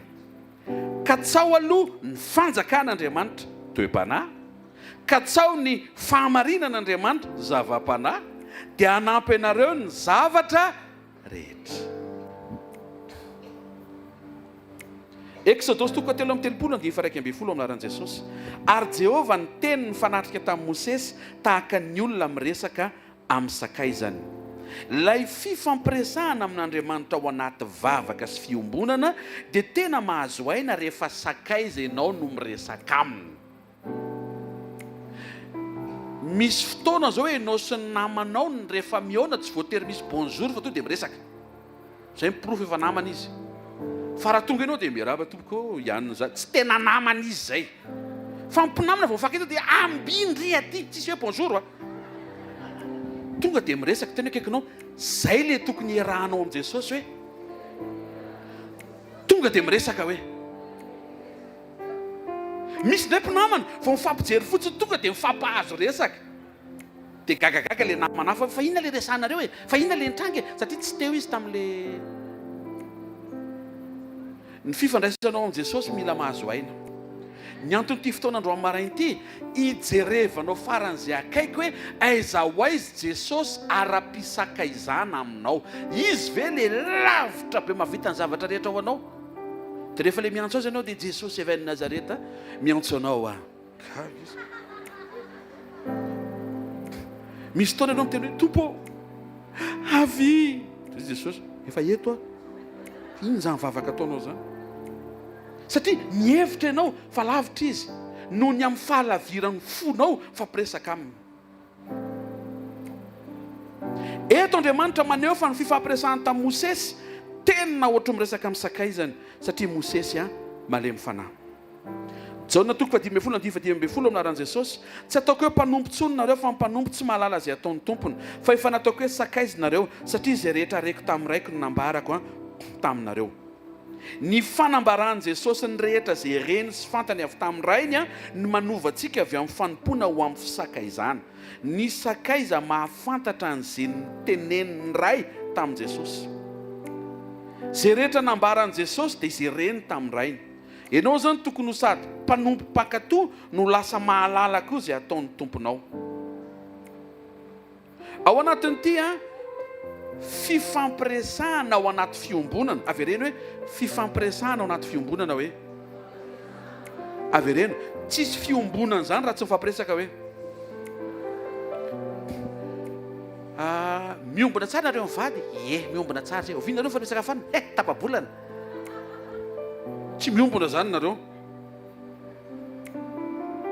Eny fa na dia misy ary ny alavira toerana dia mila manamboatra programa ianao mba tsy ho tapaka ny fifampiresahanareo mivady ho an'izay manatokantrano mba tsy ho tapaka ny fiombonanareo mivady. Na mesazy io na mifandrefeo na mifakahita sary. Nenay ohatrany zao ohatra izay mba tantaraiko. Rehefa hoe zaho mandeha na rehefa mivadiko mandeha dia tsy maintsy misy budget comme budget méga. Ny antony raha vao tapaka ny fifandraisana dia tapaka ny fiombonana. Dia atao alarma mihitsy. Draindray firenena roa tena tsy mitovy mihitsy dia tsy maintsy misy anankiray mandefitra ao. Mety ao anaty torimaso be no maneno ny alarma mba ahafahana mifampiresaka hitehirizana ny fiombonana. miaraka le retso any tompo e. Halleloja. Fa tsy hoe maivamaivana fotsiny aka 10 andro any any dia azatsona fa tsisy réseau any. Raha olona mpanao enquête mihainao an'izany a, dia tonga dia hoe fa hanao inona ianao mandritra ny 10 andro. Fa rehefa tena anatin'ny fonao zany malala. Halleloja. Zao a toerana tsisy réseau any, fa ianiako mihitsy ny tendrombohitra mba hitako réseau ho anao. Zany anie mampirehitra ny fifankatiavana eo sy dia verina fa miredrehitra ho azy hoe. Dia lasa tokoa ianao tsemboka mihitsy nianika tendrombohitra faran'izay hafa, ano mba mahazo kely 2G le amin'ny telefônina zany le mba sitrany mba mifankahy feo e. Ny fiarahana amin'i Jesosy na tsisy réseau ary mbola mandeha. Anaporofokanao an'izany anaty kibony azan'ny rano jona miantso mbola mahazo ny réseau amin'ny vavaka. Tsy mahentehaka ho an'Andriamanitra. Aza siny excuse amin'ny vavaka. Aza siny excuse amin'ny vavaka. Rehefa miditra ianao anatin'ilay fiombonana sy ilay fifampiresahana dia fantaro fa manampy anao ny iresaka momba an'Andriamanitra mba tonga ny fanahy masina hitarika anao iresaka amin'Andriamanitra. Miresaha foana momba an'Andriamanitra. Andriamanitra tsara tena nafinatra nataony le vavolombelona teo zay wow aizany izy zamano dia miresaha foana momba an'Andriamanitra fa ny fanahy masina avy eo hiasa hitarika anao atonga anao ho lasa tafaresaka amin'Andriamanitra. Ni sujet de conversation nous lasa interlocuteur de conversation. Le olona antony resakao no lasa olona resahanao. Jesosy resahaka eo. Rehefa miresaka momba an Jesosy foana ianao ary zany anisan'ny antony zao fivoriana maraina zao, avereno Jesosy no antony resaka reo menakavy ao an-trano. Indrindrindrindra le aloha matory iny. Manjala sa manofo ratsy ianao. Zavatra hafa ndresadresahanao. Tadio fa zay resahanao dia ho eo. Averiko. Zay resadresahanao dia ho lasa manatrika eo amin'ny fiainanao. Aza miresaka devoly, miresaha Jesosy. Aza miresaka loza, miresaha fiadanana. Mba hajanony le miresaka negativa foana, ohatra mba misy zavatra pozitiva koa ne eo e. Alleluia. Rehefa mahita olona ianao dia aza tenenina hoe ary ianao mitady tsisy volo mba hisaoran'ny tompony amin'izay mbo misy kely tapon-dohany. Tanao le faiza manova ny fomba fijery hifanahaka amin'ny fanomezam-boninahitra an'Andriamanitra amin'izay misy. Mankaheran'ny rahalahy rehetra izay efa manomboka lasa ny hain'ny tompo mamerina an'io rahalahy. Anisan'ny mirakla vitan'i Jesosy zany fa tsy han'ny fifantohantsika. Ho anao averiny na tsy averiny manompo an Jesosy tsika hatramin'ny farany. Inoko koa fa rehefa miditra ny lanitsika soloany io e. Tsy mahentehaka ho an'Andriamanitra. Marina zany e. Samy manana nofinofo rehefa miditra ao an-danitra. Zay taditsika zay samy manana nofinofo ny tsy anan'ny tompo antsika ao mino fa nofo tsara le anao. Zay resahanao dia lasa mahazo aina eo aminao. Tandremo la force des mots créateur d'atmosphère. Zay teneninao dia lasa mamorona tontolo manodidina anao. Aza mamorona atmosfera na fahakiviana. Aza mifanakivy raha hitrano ao. Ataovy atmosfera d'encouragement, atmosfera d'espoir. Mety tena dia hoanareo le aniny to dia avadio fa vitan'i Jesosy zany e. Hitanareo ve le hitanao e? Amen. Mety tenanao hoe le izy pasteur tena le situation amin'ny fiainana tena to dia patsiaiva e. Lazarosy rangahy ty fa tany pasina efa nalevina ary ny valopy efa lany. Mbola napoaka an'i Jesosy avy any. Possible ny zavatra rehetra. Avereno, se tsy vitan'ny olona, vitan'i Jesosy hoe amen. Ndao tsika hijery ny zavatra niaina n'ilay vehivavy Samaritana ao amin'ny Jaona 4. Fa arakaraka ny fampiresahany tamin'i Jesosy no nianiova ny fahafantarany an' Jesosy ary niantombo ny fahalalany momba an' Jesosy. Jaona toko faefatra andiny fafito amin'ny anaran'ny tompo. Ary nisy vehivavy Samaritana anankiray avy an-tsaka rano te ho Jesosy taminy, omeo aho hosotroko. Ny tompo koa zany tsisy bonjour omeo aho hosotroko, tonga dia zay tsisy resaka hoe miaraba ranabavy. Ny tompo aneo aminao, omeo aho hosotroko. Ny andiny fasivy, fa ora vehivavy Samaritana taminy, nahoana ianao no jiosy ka mangataka amiko hosotroana nefa vehivavy Samaritana, fa ny jiosy tsy manandrara amin'ny Samaritana. Andiny fafito ambin'ny folo ka hatramin'ny andiny fasivy ambin'ny folo ny anaran'i Jesosy. Raha vehivavy namalaka anao taminy hoe tsy manambady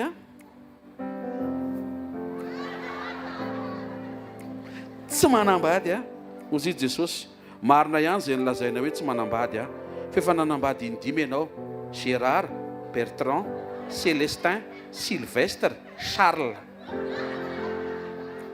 Azafady ireo ny voatonona fa tsy hoe vadin'olona ianao ifonana be dia be. Hoay, sady tsy vadinao koa i Alex ao an-trano amin'izao io. Tonga dia précis be ilay faminaniana nomeny Jesosy. Azo adino fa faminaniana avy amin'i Jesosy hamonjy, fa tsy hoe impressionné. Hamonjy fa tsy hoe hanaitra.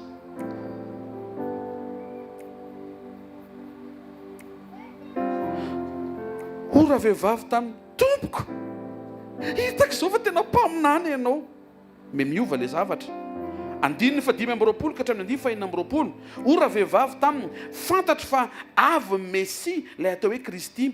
Fa rehefa tonga izy dia ambarany amintsika ny zavatra rehetra. Dia hoy Jesosy taminy: za zay miresaka aminao no izy. Fa raha tsy niresaka tamiko ianao dia tsy fantatrao hoe iza. Miresa amiko. Ohatroatra izay zany ilay izy fa ny tompo tsy manao an'izany. Jesosy zany tsy miteny ao momba miresa amiko. Ianao tsy miresaka amiko mihitsy. Présent izy eo amin'ny fiainanao, fa ianao mila tonga saina hoe fampidiridiry ve ianao sy ny tompo.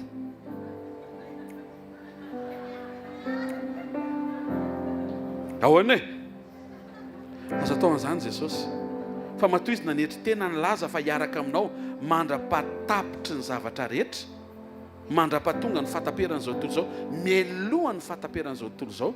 Dia matoa izy eo amin'ny fiainanao, mino fa te hiresaka aminao izy. Ny baraingo mipetraka andro amin'ny maraina, ianao ve te hiresaka aminy? Seminera manaraka, ianao ve te hiresaka aminy? Fa Jesosy tsy manipy-resaka rehefa hitany fa tsy te hiresaka ianao. Zavatra mba nianarako ilay izy, mety expérience personnelle fa tsy manefa mba zaraiko. Ny tompo zany rehefa eo amin'ny fiainanao dia eo izy. Eo zany Jesosy afaka mamelona amin'ny maty. Jesosy miteny dia misy mazava vao anaty izy. Ataovy aleluia aloha.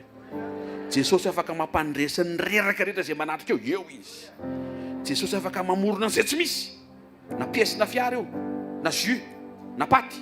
Fa dia misaina ianao hoe mofo ihany ny vitany. Rehefa azo amboarina sy azo foronina dia azo ny ampitomboana sy azo ny atao mipotra tamiko eo amin'ny fiainanao. Eo izy zany. Ianao tsy miresaka aminy. Mafy amin'ny fiainana. Tsy miresaka mihitsy. Maninona ary ty zanako ty tsy miresaka amiko nefa afaka manova zavatra zay rehefa miaraka. Tonga ny fotoana sakafo amin'ny 12 taona, iny ianao fa mba miresaka amin'ny tompo, taio ty sakafonay ity dia zay rery mihinana fa ianao tsy voatery ho eto. Ataovy mba ohatry ny olona anankiray eo amin'ny fiainatokantranonao Jesosy. Fa tena ao tokoa ane izy tena akaikinao, tena ao ane izy. Mety tsy hita masonao izy, mety tsy heninao hoe eo izy, fa izy no efa niteny fa eo izy hoe. Dikan'izay eo izy hoe, tenenao zay izy, dikan'izay eo izy hoe. Arakaraka ny nandrosoany ilay fifampiresahan'ity vehivavy Samaritana ity no nitombony ny fahalalàn'ity vehivavy ity hoe iza Jesosy. Mila manomboka amin'ny fampiresaka amin'ny Jesosy ianao mba ho entany lalindalina kokoa mihoatra noho izay efa mety ho nahafantaranao azy hatramin'izay. Tany voalohany Jiosy, tany amin'ny faharoa mpaminany, tany amin'ny fahatelo Mesia.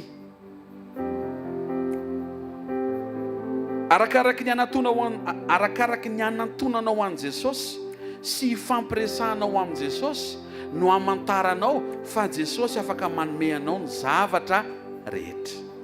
Natsapy ty vehivavy ty fa Jesosy afaka manome azy tokatrano sahazy, afaka manome azy vady ampiady anazy. Natsapa koa ty vehivavy ty fa Jesosy afaka nameno an'le banga hoe samba mba nisy olona niresaka taminy akoatra ny vadiny, le tsy vadiny fa le niveriny fa vadiny nefa vadin'olona. Sociabilité, tokatrano, zavatra rehetra azon'i Jesosy nomena azy. Fa arakaraky nandrosoa ny fifampiresana izy mianaka dia tonga sainy ty vehivavy ty hoe Jesosy koa afaka manome faminaniny. Zany hoe tsy le zavatra mety mahatery azy eo amin'le maha-olona androany fotsiny, fa le miafina tsy mbola hitany afaka ny ovahan'Andriamanitra sy le miafina tsara lavitra miandry azy ho amin'ny rapitso.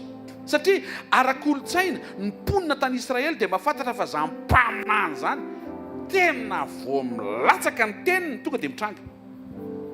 Dia nahafantatra an'izay ty vehivavy ty hoe wow, mpaminany ty lehilahy ty, zany hoe raha mandatsaka teny faminaniana zany io lehilahy io misy zavatra miova ny tokantranoko sy eo amin'ny fiainako. Nanomboka nahita izy fa Jesosy afaka maneho zava-panahy teo aminy. Jesosy koa tonga teo nanome révélation. Ozy Jesosy, raha vehivavy mino ahy ianao fa ho avy ny andro tsy amin'ity tendrombohitra ity na any Jerosalema azy nivavanareo amin'ny ray. Tonga Jesosy ampafantatra azy, ianao ozy izy noho ny amin'ny faharatsiany fitondrantenanao sy ny faharatsiany fiainanao dia menatra ianao any amin'ny tempolo satria efa malaza ratsy any Samaria hoe iny raha mpangalabadin'olona. PBO, mpangalabadin'olona. Tena le vehivavy ary menatra ho eo amin'ny tempoly ary nampisorona ary mety ny teny hoe tsy mahazo makato ianao satria fantatray ny tantaranao. Fozy Jesosy ho avy ny fotoana mety tsy ho hitan'ny olona ny etaetanao fa hitokana ianao ao amin'ny mangingina dia ny rainao ao amin'ny mangingina hiainao anao, anyray ny vesatra ao am-ponao, amaly anao dia anasitrana anao. Tsy voatery makany Jerosalema fa namikatitrana ao a Samaria ary dia ho avy ny fotoana mety le izy. Hitanareo, zava-panahy zao zany nomeny Jesosy zany. Révélation momba ny vavaka sy ny fahafahan'ity vehivavy ity andray zavatsoa avy amin'Andriamanitra directement fa tsy mandalo mpisorona ary tsy mandalo tempoly.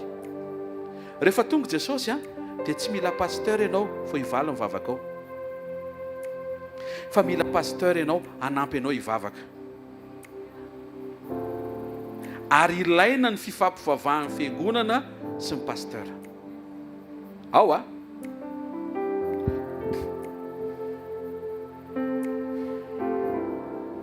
ny révélation nanondro fa Messie Jesosy dia arakaraky ny nandrosoany ty vehivavy ty hiresaka sy halala an Jesosy. Rehefa nanomboka nafantatra izy fa Messie Jesosy dia ny zavatra niova indray voarain'ity vehivavy ty satria afaka miaina toe-panahy amin'izay izy. Izy ty lehilahy lasa nanomboka niova ho lasa tia an'Andriamanitra, toe-panahy. Izy tia misarika lehilahy ary tena mahasarika lehilahy lasa novain'Andriamanitra ho lasa mpiara-miasa amin'Andriamanitra ahasarika olona ho an'i Kristy. Avy reny hoe toe-panahy zany hoe. Le fahaiza misarika ane ao ihany fa tsy niasa araka ny tokony ho izy le izy.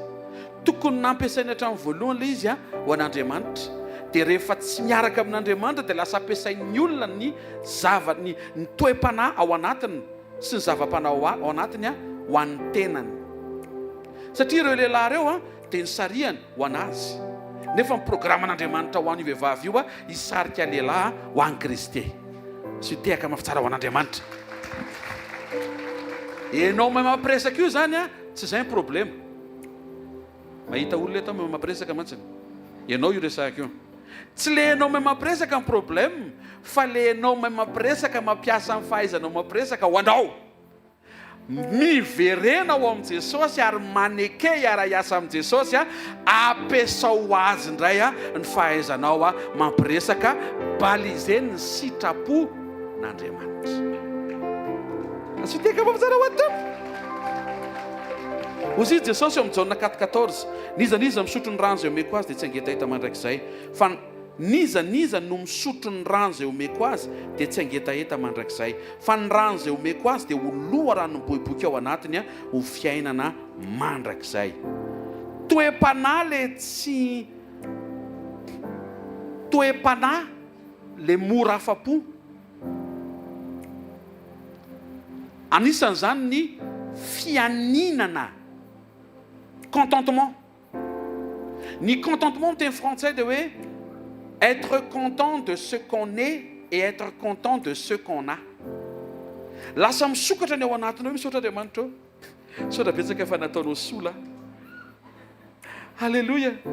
Rehefa sedra misy ny délestage dia tsy mila zavatra be deabe fa ampoule ray fotsiny tonga dia miara-miasa ao an-trano. Zay ny ao aminay aloha voninahitra ao Jesosy. Lasa mahita irika ianao anomezana voninahitra an'Andriamanitra amin'izay maizy azy ianao sy amin'izay misy eo an-tananao. Ny olana ny olona frisé te ho tsobolo mandany vola mihitsy mankany amin'ny coiffure ataovy lissage brésilien. Tsy haiko hoe misy inona avy amin'ny Brésil any. Ny sinoa ndray tsy hoe maninona ny sinoa fa misy sinoa tsy ny sinoa rehetra. Inona indray tia zareo atao te hanao an'ireny le coiffure afro reny. Eto ambony tany zany toerany tsy fahafam-po fa ao amin'Andriamanitra toerany fahafam-po. Tsy ho afa-po zany ianao raha hitady an'ity karazana zavatra tsy anananao ty fa ho afa-po ianao raha mifanena marina amin'i Jesosy. Zay ny ainan'ity vehivavy ty arakaraka ny fandraisany ara-pifampiresahana, arakaraka ny tombony ny fiainam-bavaka, arakaraka ny fampitafanta amin'i Jesosy dia novainy Jesosy ny tao anatin'ity vehivavy ty.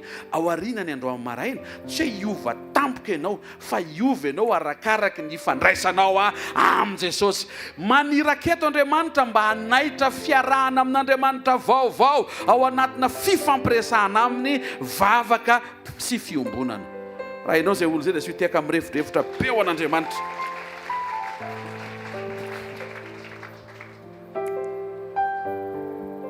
Toe-panahy nomeny Jesosy an'ity vehivavy ty satria nosokafany Jesosy ny mason'ity vehivavy ty ahalala fa na hiova vady 10 ary izy tsy ho sambatra fa Jesosy miresaka aminy ny ahasambatra azy.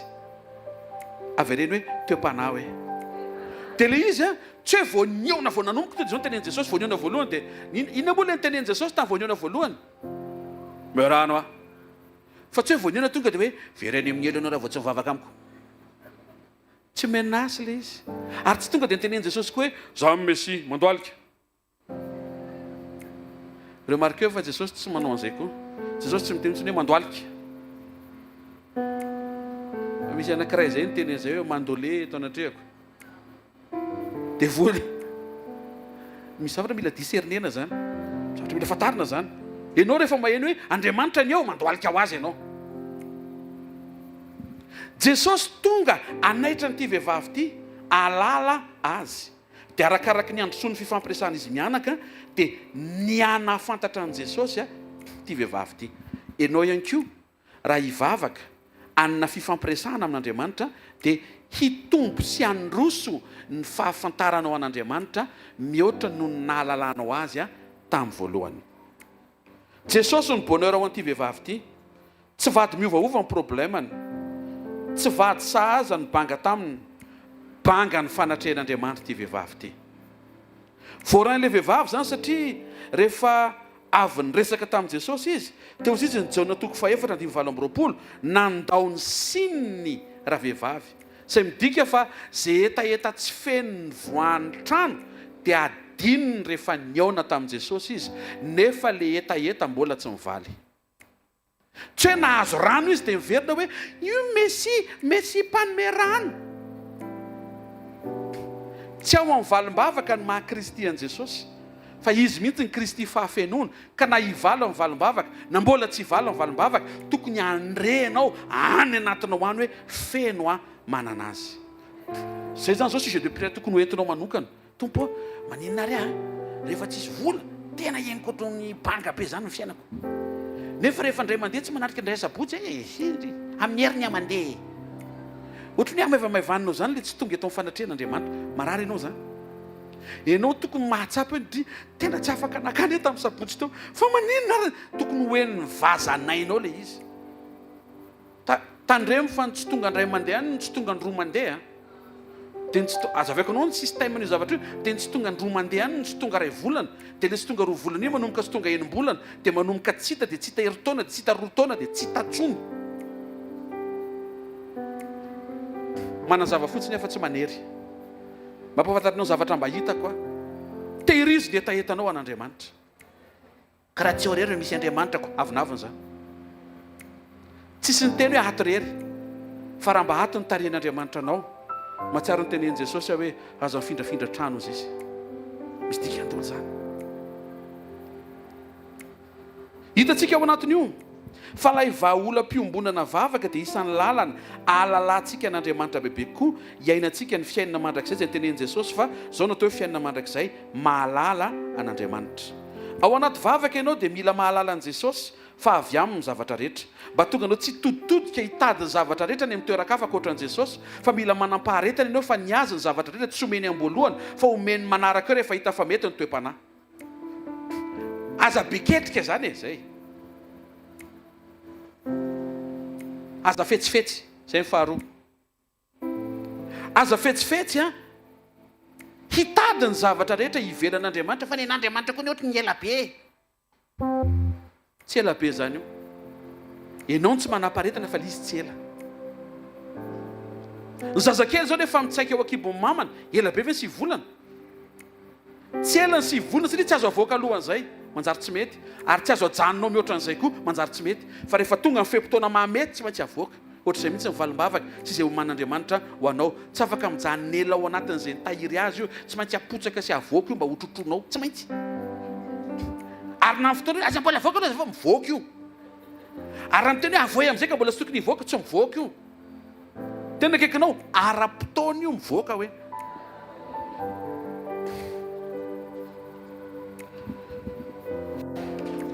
ao anatin'ny fifampiresanao amin'Andriamanitra ao anatin'izay vavaka sy fiombonan'izay a dia miova ny fieveranao an' Jesosy considération ozy izy ny Hébreu 7:1 efa ela nitady an'io dia mba fahita tamin'ity volana ity nomeny Jesosy faly efa tenen'i Jesosy hoe considération nareo anahy ay zary zany teny zany misy fotoana koa Andriamanitra manao ohatry zany a omeny le teny dia anjaranao no mikarika hoe taiza hoaiza anaty baiboly izy ny teny an'izay Paoly izy dia ifampitadiavana aloha misy efa 5 taona teoriana vao hita hoay io le teneniny tamin'izany Jesosy rehefa miresaka zany dia miresaka ohatry anaty baiboly io izy alleluia Hébreu 7:1 evero ny apôstôly mpisorona be zay ekentsika dia Jesosy zay maneho fa tokana ny apôstôly Jesosy fa ny ambiny rehetra ohatra ny Jesosy ohatra ny apôstôly zany hoe raha tsy mitovy amin'i Jesosy zany ianao dia tsy afaka mandray an'le titre na le fonction ao anatin'ny fanompoana maheno ve tsika rehefa manangana anao ho pasteur zao Andriamanitra dia ianao tsy hoe pasteur fa ohatra ny pasteur ianao satria ny pasteur atokana dia Jesosy ny dikan'izay mila manahaka an'i Jesosy ny toetranao vao mandray an'le asa mahampitandrina ianao hitantsika anatin'izany a fa ny mahampitandrina zava-panahy fa ny fanafana an' Jesosy toe-panahy ny fikarakarana ny fiainan'ny olona ny zavatra rehetra mbola mipetraka foana fa toe-panahy aloha vao zava-panahy vao ny zavatra rehetra miara-mamerina agny sady manangana tanynakavana izy roa telo toe-panahy aloha atao ohatra zao toe-panahy aloha vao zava-panahy midina kely zay vao ny zavatra rehetra hoe asotehaka mafy ho an'ny tompo lay fifampiresahana matetika amin'Andriamanitra ny lasa miteraka fieverana manokana ao anatinao ny amin'Andriamanitra tsy mitovy zao ny fomba fieveran'ity vehivavy ty an' Jesosy amin'ny majiosy azy ataoko ty nangaringarika mihitsy izy nareo zao jiosiko zany fa vao nanomboka ny teny hoe mpaminany manomboka ny ova mesy nanomboka amin'ny plus mazava ny fanambaran'i Jesosy ny tenany plus ty vehivavy ty nenkoaka teo aminy maharaka ve tsika eo raha ny teny Jesosy dia hoe hoay jiosy tonga dia niakohaka izy dia ohatra mampimebe zany. Tsisy raison tokony iankofanao satria jiosy izy, fa arakaraka ny tombon'le fifankafatarana no niova le fiheverana. Azareo ve zany? Tsy mitovy ny fiheveran'ity vehivavy ty an' Jesosy amin'ny majiosy azy, amin'ny mampaminany azy, indrindrindrindra vao fantany hoe Mesia dia mino fa mety tonga dia nisaron-doha izy, satria ohatrany hoe tsy mendrika akory na dia hojereny Mesia. Hitanareo ve le izy? Miova ny réaction anao, miova ny considération anao arakaraka ny tena afantaranao hoe izy Jesosy eo amin'ny fiainanao. Tsy mitovy mihitsy le fiheverana, satria na ny resaka azonao atao sy mivaly ny azonao antenena avy amin'le olona dia mifandraika amin'le fiheveranao azy. Mihaino ve tsika e? Ohatra tonga avy any David dia hoe faralany Jesse avy amin'ny vehivavy hafa io, dia hafa mihitsy zao fisaintsena ny olona ty zany zanak'ala hafa, manala baraka ny ray iny. Tena fijerinao David ary ambony ambany, jereo ny volony menamena, satria ny afantaranao azy teraka avy amina fijangajangany dadany ivelan'ny tokantrano. Fa rehefa manomboka fantatrao hoe mpiandrondrana io ay zay ny asan'le ry, dia manomboka miakatra hoe afaka antany conseil za fa zay koa mba miompy akoho mantsy ao an-tranonay, dia tena kaikanao miova le fiheveranao azy sy ny resaka azonao atao hoe tonga avy any Samuel miteny iny voafidin'i Jehova, mino fa tsy anamaivana azy ianao satria ianao tsy novidin'i Jehova. Fa io no novidiny. Dia le maso miavinavina iny manomboka miova, satria maninona io no novidin'i Jehova fa tsy za. Dia mitombo indray io ny mpanjaka, dia mbola iteny hoe izy io mpanjaka hoe taty amiko za mpanjaka zany hoe papadoy eo. Vao maheno hoe mpanjaka mandoalika ny atao, zany ny fanao taloha, fa hoe io ny mpanjaka to dia mandoalika ho azy daholo fotsy satria tonga ny mpanjaka. Dia zay mitsangana eo tsy mila miteny ny mpanjaka hoe tsy mandany rora akory ny mpanjaka manao hoe fa tonga dia mihetsika ny tandapa sy miaramila satria tsy mifantatra ny tokony ataon'le olona manatrika eo. Dia zareo hoe arakaraka ny amantaranao zavatra miova ny fiheveranao azy. Avy eo indray mefantatra hoe io David io ny olona araka ny fon'Andriamanitra. Maika ianao misitrika satria maninona ianao tsy araka ny fon'Andriamanitra fa io ny araka ny fon'Andriamanitra, dia mba mianatra aminy ianao hoe fa maninona ry izy no araka ny fon'Andriamanitra fa tsy mba za. Ohatr'izay le vokatra ao ambadiky ny fifampiresahana amin'Andriamanitra, miamiova ny fiheveranao azy sy ny resaka azonao atao ny aminy sy ny fanantenanao aminy. Exemple hafa reny, misy olona tonga avy any dia manao sorta sy kapakapa izy dia t-shirt salama tompoko, dia misy miteny tompony super io io fa mino fa miova ny fiarabanao, azagaga fa miova ho azy, bonjour monsieur, miova ho azy sao dia mba misy carton ana pringely sy mipitika kosako, ty fantatra hoe tompony tsena be, miova io reto, miova tsena be, oui, miova ho azy io. Tian'Andriamanitra iova ho any amin'ny tsara ny fiheveranao azy rehefa miafantatra hoe iza marina izy eo amin'ny fiainanao.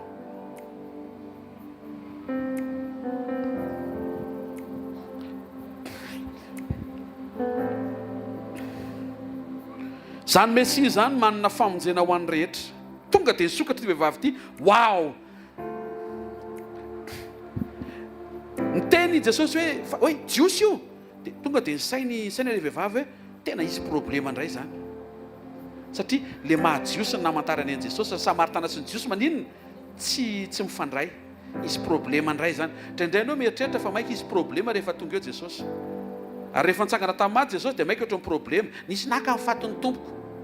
Tonga avy any Jesosy niteny Maria, ianao mihitsy ny nangalatra azy, ohatrany hoe problema be zany nefa tsy fantatry Maria fa le faty tadiaviny io mitsangana io.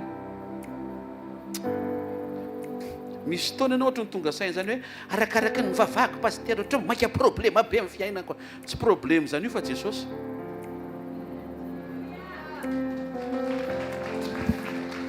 Fa raha vao tsy miresaka aminy ianao dia tsy mahita ianao hoe Jesosy io.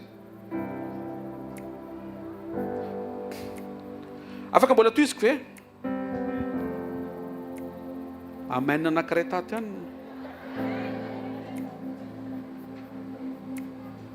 Ny mpiray monina tamin'i Jesosy tao Nazareta zao dia nihevitra sy nametraka hoe Jesosy ve ay zanaky tompoky lahy Josefa mpandrafitra io e.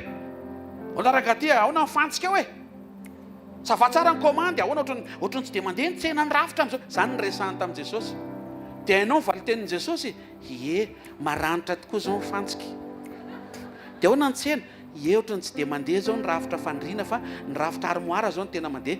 Zay antaninao ny valiany nefa io manontany io marary. Dia le antaniny io afaka manasitrana azy. Fa ny resaka ataony rafitra fa tsy fanasitranana, dia ny valiany le mainy zavatra rehetra rafitra fa tsy fanasitranana. Jesosy zany tsy miteny hoe raha Jesosy zany hoe ahoana mpandrafitra ahoana tompoko. Dia izy tsy miteny hoe zany afaka manasitrana anao e, zany afaka mamonjy anao e, zany afaka manao fakakana amin'ny fiainanao e, za afaka manalapanda afaka isotro dolo iny amin'ny tarehanao. Mihaino ve tsika eo? Fa rehefa zay no anontanianao dia zay no valiany. Jesosy mpandrafitra inona mifantsika mety? Le fohy sa le lava sa le salatsalana? Dia ho azavaina le fohy iny fanaovana amin'izao dia tena akikinao dia zay ny resaka ataonao aminy eo hoe resa-pantsika hoe nefa ianao mila azy hoe tenenao zay mihoatra noho ny fantsika hoe zay mahatonga ny fahagagana tsy dia nisy tao Nazareta. Satria le fahafantarany an'i Jesosy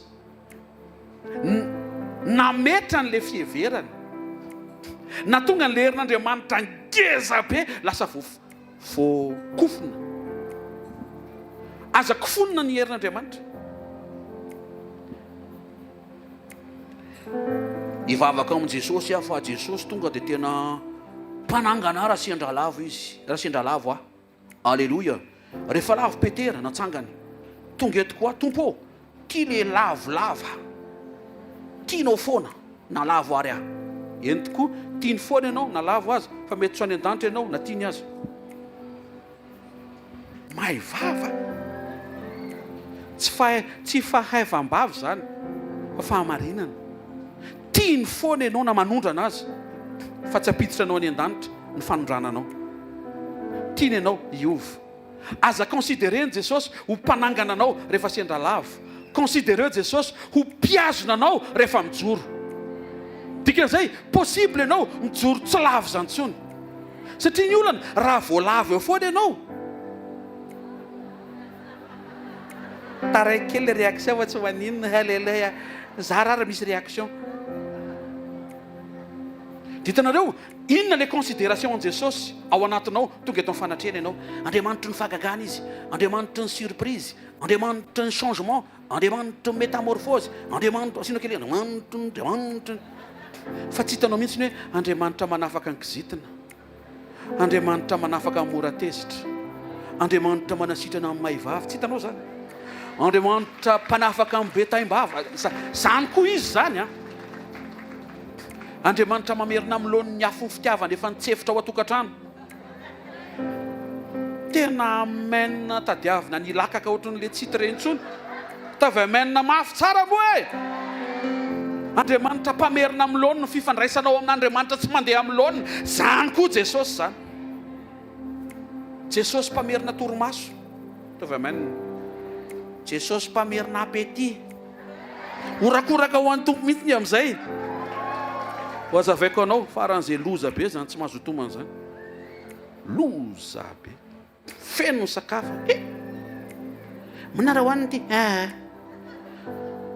Ka aza atao ambany zavatra zay taranty zay.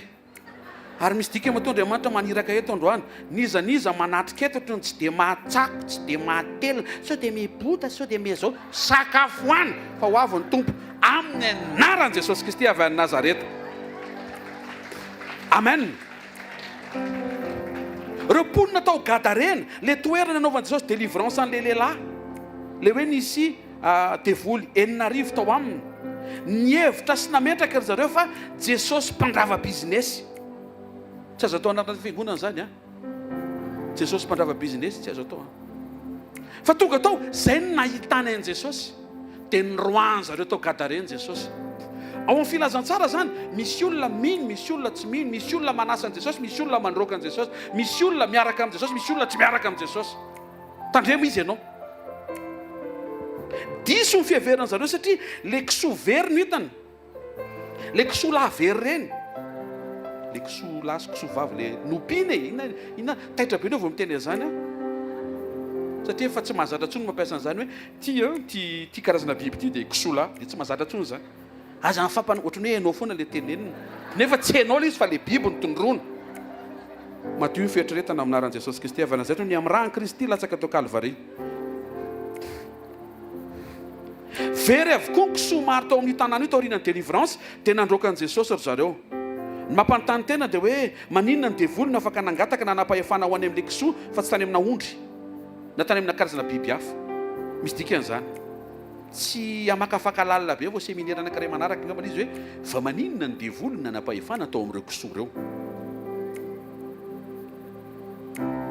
Le jiolahy teo akaikin'i Jesosy nihevitra sy nametraka fa Jesosy mpamonjy azy amin'izay manjo azy ara-panaintainy eto ambony tany sy mifangiry firina teo amin'ny hazo fijaliana. Zay le fiheverana, zay le considération. Dia zareo fa ny considération mamaritra ny demande ary mandrafitra ny espoir.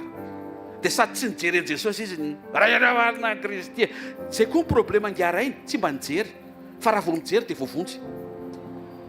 Zay nijery an'i Jesosy teo dia nivonjen'i Jesosy daholo. Fa le lehilahy ty sady be taimbavany tsy nijery.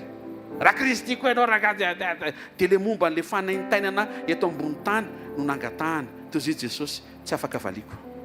Fa le tatonilany nangata maso tamin'i Jesosy sady niteny hoe nia tsy le fantsika esorina amin'ny tanako fa mifahotako esorina amiko mba ahafahako miaona aminao sy miaraka aminao any amin'ny fanjakanao. Tonga dia nivaly satria mifanaraka amin'le fiheverana sy le fangatahana sy le fanantenana no namaliany Jesosy an'io lehilahy jiolahy teo akaikiny eo. Nijery an'i Jesosy le kapiteny Romanina voavonjy. Nijery an'i Jesosy mpisorona, mety niteniteny foana izy tamin'ny fotoana nahafatesan'i Jesosy, fa fotoana fohy rehefa nampiasan'ny apôstôly Jesosy maro tamin'ny mpisorona ny nanaiky ny finoanan'i Jesosy. Raha vao mijery an'i Jesosy voavonjy. Amen. Maro tamin'ireo vahoaka sy mpianatra nihevitra sy nametraka an'i Jesosy ho mpanao miracle mofo. Nefa Jesosy tonga hitondra communion. Tsy mitovy ny considération ana olona, tsy mitovy ny fiheveranao olona anankiray araka ny fahafantaranao hoe izy. Samy hafa ny zavatra andrasanao ny aminy, ny fanantenanao ny aminy. Rehefa fantatrao fa Jesosy afaka manome ny zavatra rehetra. Jesosy afaka manome anao zava-panahy ary Jesosy afaka mampiepita aminao toe-panahy. Andriamanitra efa eo lasa ajainao satria heverinao sy considérenao ny fisiny. Ajainao fa eo izy, resahanao fa eo izy, mitandrina ny rehetra ianao satria fantatrao fa eo izy manandrika anao sady mijery anao. Alleluia.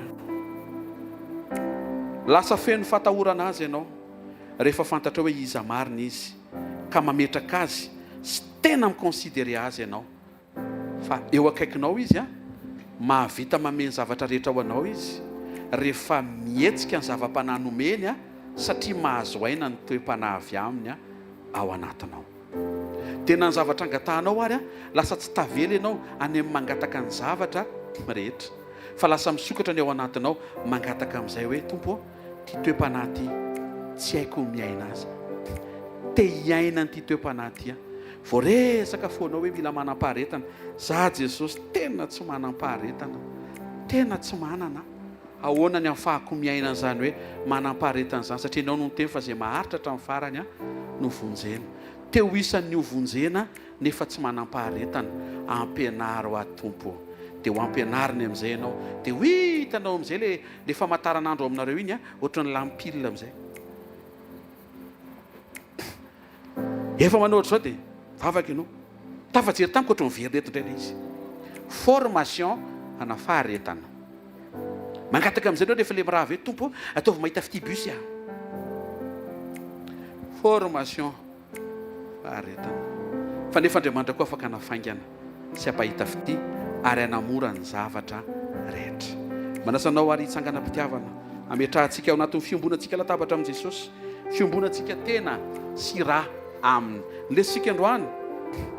Jesosy maneho ny tenany ao anaty vavaka fiombonana arakaraky ny fampiresanao amin'Andriamanitra dia miamiova ny fahafantaranao azy dia mifanaraka amin'izay ny fiheveranao azy dia iova arak'izay ny fahafahanao mifandray aminy. Amin'ny voalohany jiosy ozy izy ilay vehivavy dia hatreo amin'ny mahajiosy an'i Jesosy no mifandraisany taminy. Rehefa nafatatra izy fa mpamina any Jesosy dia niakatra ny dinga ny fifampiresahana izy mianaka mambara-pahatonga amin'ny fotoana hoe Messia zaza miresaka aminao izy Jesosy no Messia tonga dia tapona tanteraka ny etaetan'ilay vehivavy vita amin'ny fiainako izy izy satria niaona tamin'ny Messia afaka ilamina ny zavatra rehetra momba ny fiainako. Misaotranao zay ray amin'ny anaran'i Jesosy ny amin'ny teny omenao anay androany. Tsarovy ny tsiraray avy tonga eto amin'ny fanatrehanao. Tonga ianao ampatsiaro amin'ny alalan'ny teny sy ny hafatra ary ny toroteny sy ny fampianarana. Miandry anay ianao anatin'ny fiombonana anaty vavaka. Afahanay mampiasa ny fonay ifampiresaka aminao ary teny ifampiresaka anao amin'ny fo tsotra sy amin'ny fo misokatra. Mba afahanay miamitombo amin'ny fahalalana anao. Zany hoe miova ny fahafantarana ianao, mba iova ny fiheverana ianao na ny considération anay ny aminao arakaraky ny iovany ny fahafantarana ianao. Manomboka eo dia na ny resaka ataonay aminao sy ny fanontaniana apetraka sy ny zavatra angatahanay, ny etaetanay sy ny fanantenanay dia mifamatotra sy miova mifanaraka amin'ny fahafantarana ianao. Saotra ray amin'ny anaran'i Jesosy ny amin'ny fotoana maraina anasitrananao zavatra be deaibe any anatina ihany. Fa misy taona izay mifantoka amin'ny zavatra rehetra nefa tianao izay ho masaka ny toe-panahy mba hahafahan'ilay zava-panahy mihetsika sy miasa andamina ny zavatra rehetra. Raha tsara indrindra amin'ny anaran'i Jesosy Kristy avy Nazareta, aoka ny any anatinay ho tafiombona tanteraka aminao, aoka ny any anatinay ho masaky ny teny ary ho zaka amin'ny fanahinao ankato any amin'izay dinga mpiovana irinao sy andrasanao anay. Tsarovy izay Jesosy tonga eto amin'ny fanatrehanao amin'ity maraim-baovao ity. Tsarovy izay raha hialy eto rehefa tapitra amin'ny fotoana rehefa avy eo, ho voky ny fanatrehanao, ho feno ny fanahinao, ho tena resy lahatra, anokana fotoana hiresaka aminao na amin'ny fotoam-pitokanana na amin'ny fotoana rehetra mandritra ny androm-piainanay. Amin'ny anara maheran'i Jesosy Kristy velona masina sy manan-kery avy any Nazareta. Ary ny alina izay namadiana azy Jesosy nandray mofo nyresaka tamin'ireo izay niara-ny sakafo taminy. Dia izao ny nambarany hoe raisano izy izy tia ny nofoko izay nivakiana ho anareo. Izao nataova izy izy ho fahatsiarovana. Dia nampiany Jesosy izay mihinana ny nofoko sy misotro ny rako no manana fiainana mandrakizay ary za hanangana azy amin'ny andro farany. Fa ny nofoko Jesosy ny tena fihinana ary ny rako izy no tena fisotro. Zavatra hitranga ho ao anatinao ny fiainan'Andriamanitra. Anarona ny fiainanao ny fiainan'Andriamanitra. Ibahana ao anatinao ny fiainan'Andriamanitra. Dia tsy le fiainanao mora resy sy le mora raraka sy le mora manoty intsony no miseho, fa le fiainan'i Jesosy tsy mety resy ny lasa manjaka sy manam-pahefana ao anatinao. Le fiainanao tsy tia vavaka iny lasa resiny le fiainan'Andriamanitra tia resaka aminao. Dia mikorina ao anatinao amin'izay le izy dia misy zavatra hovain'Andriamanitra tsy kelikely. Rehefa nivakiana ny tenan'i Jesosy teo mikanja ny lapan'ny Pilato dia fanasitranana no niseho teo. Amin'ity tolakandro marain'ity fantaro fa rehefa hiditra ao anatinao ny nofon'i Jesosy dia izy fanasitranana fanahinao, ny ainao sy ny tenanao. Misaora azy.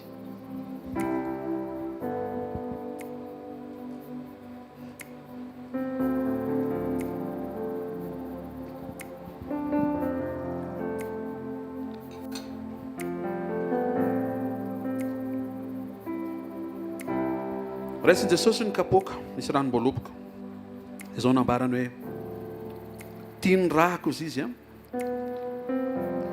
raha nyfanekena vaovao zay nalatsako famelana ny elokareo kapoaka amin'ny fisaoranao ataontsika hisaotra an'Andriamanitra sakafo ny fonao manandrata fisaorany amin'ny teny voarainao ny amin'ny fiainam-panahinao ny amin'ny fitantana amin'ny fiainanao ny amin'ny fiandrasan'Andriamanitra ao anaty vavaka alalanao azy bebe koa sy ny fanampiana ianao hiaina tsara miaraka aminy isaory azy ny zavatra rehetra na nitakatry ny sainao na ny tsy takatry ny sainao na ny ekeny sainao na ny tsy ekeny sainao isaory azy matoky azy mameza voninahitra azy mandrakariva amin'ny anaran'i Jesosy mifona aminao zay tompo fa misy fotoana kamo iresaka aminao hifonanay aminao ihany koa fa misy fotoana zay kamo hivavaka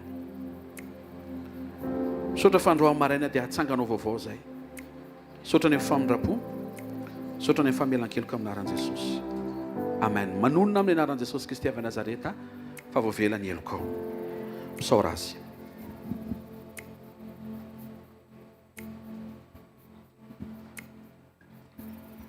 ao vaofao ny tananao dia tohizo ny fisaorana aza leo misaotra fa sitrapon'Andriamanitra ny fisaorana ankasitrao ny fonao manontolo zay rehetra ny tenenin'Andriamanitra sy nomaniny ho amin'izao fotoana sy fivoriana izao misaora azy ny amin'izao weekend zao misaora ny amin'ny herinandro vity ny faranantsika tao fanatrehan'Andriamanitra androany misaora sady indray ny amin'ny herinandro vaovao manomboka rapitso misaora azy ny amin'ny fiainatokantranonao ho an'izay manatokantrano ho an'izay mipetradrery mankasitran'Andriamanitra ny fonao manontolo ho an'izay mpitondra tena manatrika eto ho an'izay mety ho lavitra ny ankonanao ianao na lavitra ny fiainam-pianakavianao dia misaora azy fotsiny fa misy lalanao misy programa ao misaora Andriamanitra rehetra mety mbola tsy manana tokantrano ihany koa mety mipetraka any aman'olona ianao mety mipetraka mety tsy mana-toerana hipetrahana ianao isaora Andriamanitra aoka zay rehetra tonga eto ankoa isaotra ny amin'ny asa mandrarahana eto mety misy olona miasa mety misy olona tsy anasa mety misy olona miasa koa fa tsy mandeha mihitsy ilay asa tiako ianao isaotra azy fotsiny tena misaora azy fotsiny fa efa manomana sy efa miasa Andriamanitra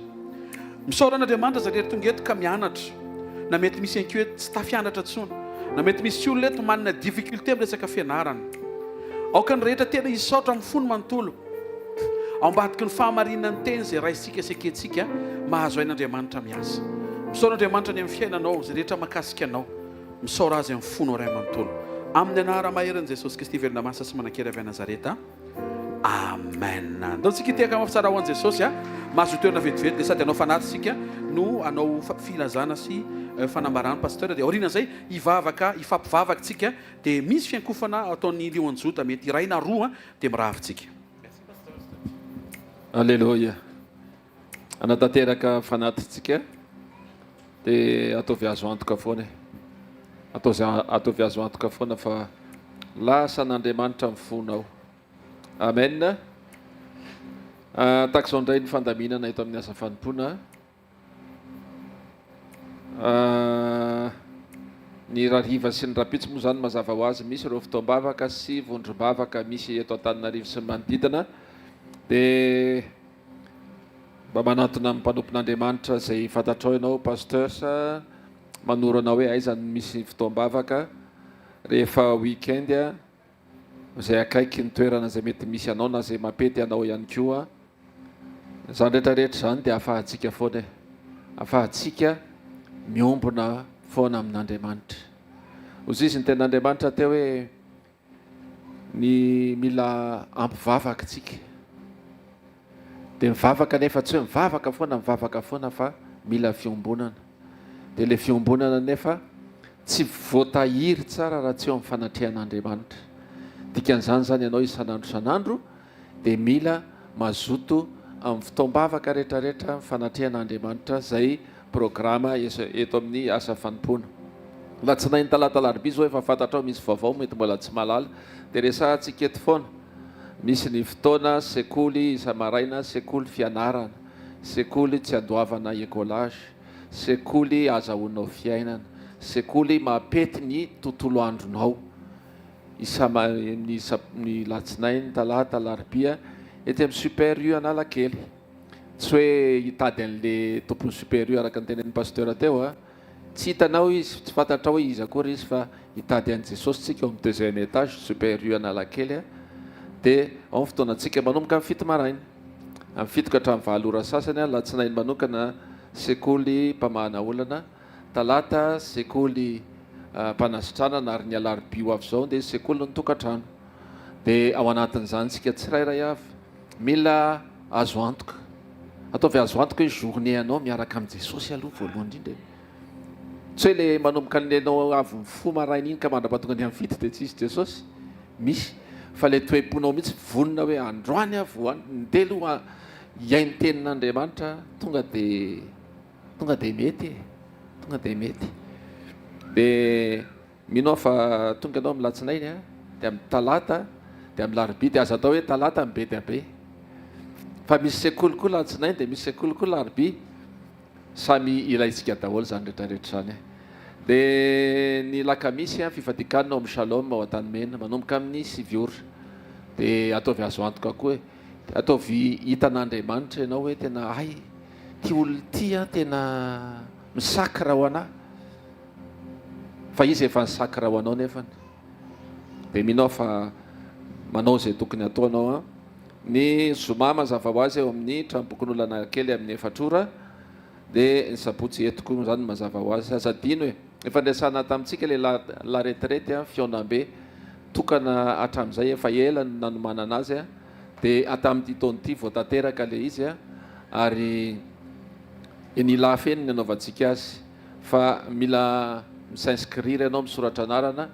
Dia manantona pasteur Vanoa manangatanana kely pasteur Vanoa ny amin'izay mety détail tianao fantatra, fa amin'ny 17 fa 4 fa 5 volana May avy zao Pentecôte izy io. Dia ao anatin'izay dikan'izay zany tsy mila maka congé anao fa maka fanapakevitra. Dia amin'io ny fotoanantsika io misatra be da be, lafiny be da be ao anatin'ilay sy fandaminana ny fandraisana anjara, satria tadidio fa misy organisation zavatra be da be, tsy hoe matory any amin'le toerantsika dia tsy atsika le fandriana fa an'olona. Dia mba tsy maintsy ho faina le fandriana, le sakafo koa tsy hoe tonga dia iny sakafo anareo fa mba tsy maintsy karakaraina le sakafo fa indrindrandrindra ny tenin'Andriamanitra zay raisitsika mandritra ny fotoana io. Ataontsika hitsangana hisaotra ny tompo ary ao anatin'izany azadino ny hvkl-mission events, ny FM 90.8 sy ny reo aina manjery rehetra zay misy ny fandaharany hvkl-mission. Dia ainjiro ety aloha nantananao dia andao hisaotra ny tompontsika. Ray masy indrindra eny amin'ny anaran'i Jesosy misaotra anao zay mankasitraka tompo, tsy takatry ny sainay tokoa ny zavatra vitanao eo amin'ny fiainanay, ary efa mihoatra lavitra zay efa nataonao mihoatra noho zay mbola andrasanay Andriamanitra. Dia zany ny soranay anao sahady satria fantatray Andriamanitra mahafantatra ny nataonao anao ary mahafantatra zay teneninao ary tsy mandainga anao fa mahatanteraka an'izany. Dia androany manokan'Andriamanitra dia manolotra zao fanatitra zao zay fahafolokarena sakrifisy izay rehetra zay natolotra Andriamanitra. Dia raisoanitra kasitrany zany ho voninahitry ny anaranao. Tsarovony tsirairay avy Andriamanitra, mila anao ny tsirairay avy, na ny afaka nanatanteraka na tsy afaka nanatanteraka an'izany fanatitra zany, kasio ny fiainany Andriamanitra satria fantatray fa ainao ataony zavatra rehetra. Dia misaotra tompo, mankasitraka ray amin'ny anaran'i Jesosy. Alleluia, amen. Ataontsika hitehaka mafy voninahitra Andriamanitra. Alleluia.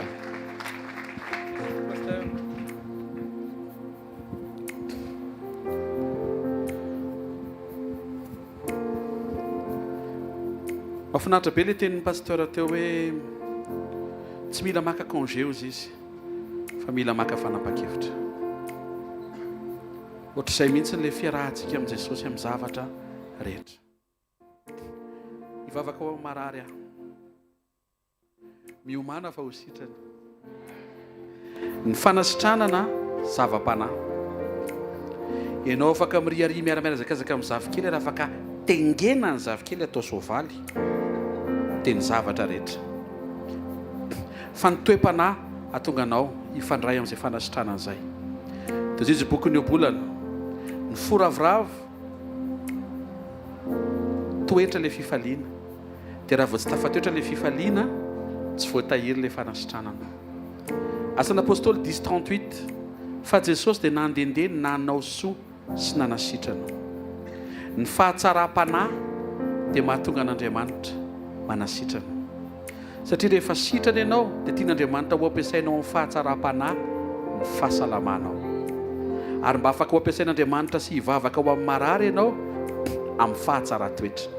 Hitanareo anatin'izany zao fa raha hivavaka ho amin'ny marary zany tsika izao dia fa toetra anankiroa sady zao tokony ho présent ao anatintsika: fifaliana dia fahatsara-toetra. Da ataontsika lira hoe sitrano dia ho sitrana, afao dia ho afaka. Tsy voatery hoe aretina rabatana be fotsiny no entinao natren'Andriamanitra ihany koa. Mety karazana ratram-po, ratra tany amin'ny lasa, mety hoe hazon'ny lasanao ianao tsy afaka androso mihitsiny, raisy ny fanasitrananao anao androany maraina ihany koa. Mety aretinao amin'ny ara-panala izy, renao mihitsiny hoe te hivavaka ianao fa tena tsy tafavavaka mihitsiny. Inoko fandroany maraina atao vitan'Andriamanitra ilay hita ao anatinao. Da tsika iompo anatin'ity tolon-kiram-panahy ity, iankinantsika amin'Andriamanitra fa tsy pastera ny mpanasitrana, tsy ny mpivavaka ny mpanasitrana. Jesosy Kristy avy any Nazareta no mpanasitrana. Amen.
Ozy Jesosy eo marika toko fahinana ambin'ny folo hoe zao famantarana zao narak'izay mino ozy izy. Ametra tanana marary izy dia ho sitrany ireny. Manasa an'izay rehetra mangetaheta fanasitranana avy amin'i Jesosy ametraka eo amin'ny faritra marary ny tanany ankavanana. Na mety marary andoha ianao dia ataovy eo ny tananao ankavanana. Na miasa saina ianao na any amin'ny fo tratra tsy haiko, ianao ny mahalala an'izay manjoanao izay hitan'Andriamanitra.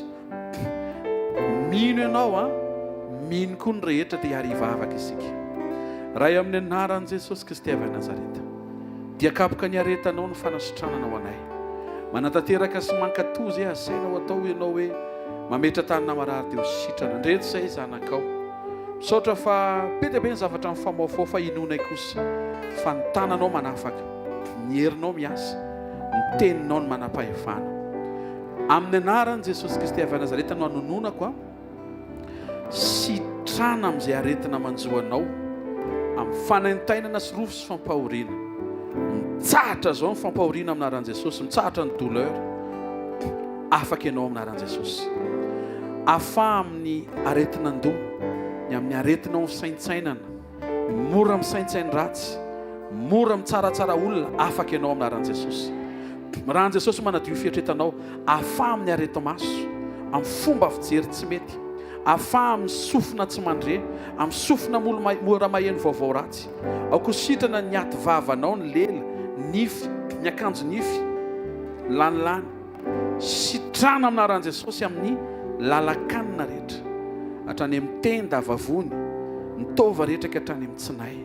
Amin'ny anaran'i Jesosy sitrana amin'ireo karazana alergia, asma, fahaseporana, ny lalan'ny rivotra rehetra aoka isokatra ary iverina amin'ny laona, manomboka eo amin'ny orona ny vavorona ka hatrany amin'ny avokavoka, hatrany amin'ny fo, ny lalan'ny rano taolana, aokositrana amin'ny artrite sy ny artrose rehetra mety ho tratran'izany amin'ny anaran'i Jesosy. Aoka iverina amin'ny laona ny hery, tanjaka sy fahasalamana ao anatinao amin'ny anaran'i Jesosy Kristy avy Nazareta. Sitrana amin'ny faharerahana mety mora manjoanao amin'ny anaran'i Jesosy Kristy verina masina sy manan-kery avy Nazareta. Amen. Afofontanao dia misaotra an'Andriamanitra ny fonao manontolo. Mahatoky Andriamanitra, saotra ray amin'ny anaran'i Jesosy ny amin'ny fitiavanao. Saotra betsaka amin'ny zavatra rehetra amin'ny anaran'i Jesosy. Amen. Nisy nandrevy hoe kasihan'i Jesosy izy. Raha misy dia mba tsangan'ny tananao hoe raha renao hoe tao anatin'ny vavaka ny rahantsika teo dia nisy zavatra niova tao amin'ny fahatsapanao na tamin'ny fandrenesanao an'izay ka mety nahazo anao. Raha nisy dia tsangan'ny tananao dia mba hijoro vavolombelona. Misy pasteur afaka mitondra n'ity micro ty ve azafady? Mahazo toerana vetivety eny dia mbola hito hivavaka tsika.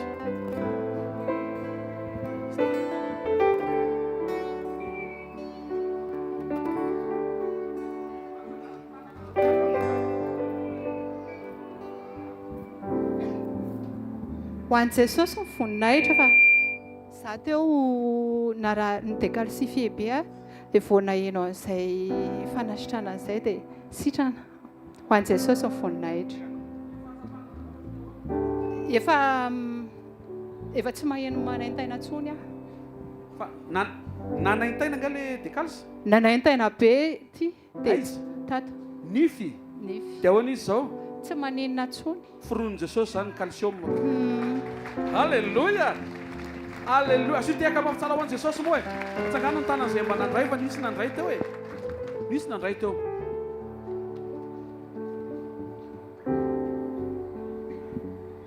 Tarainako.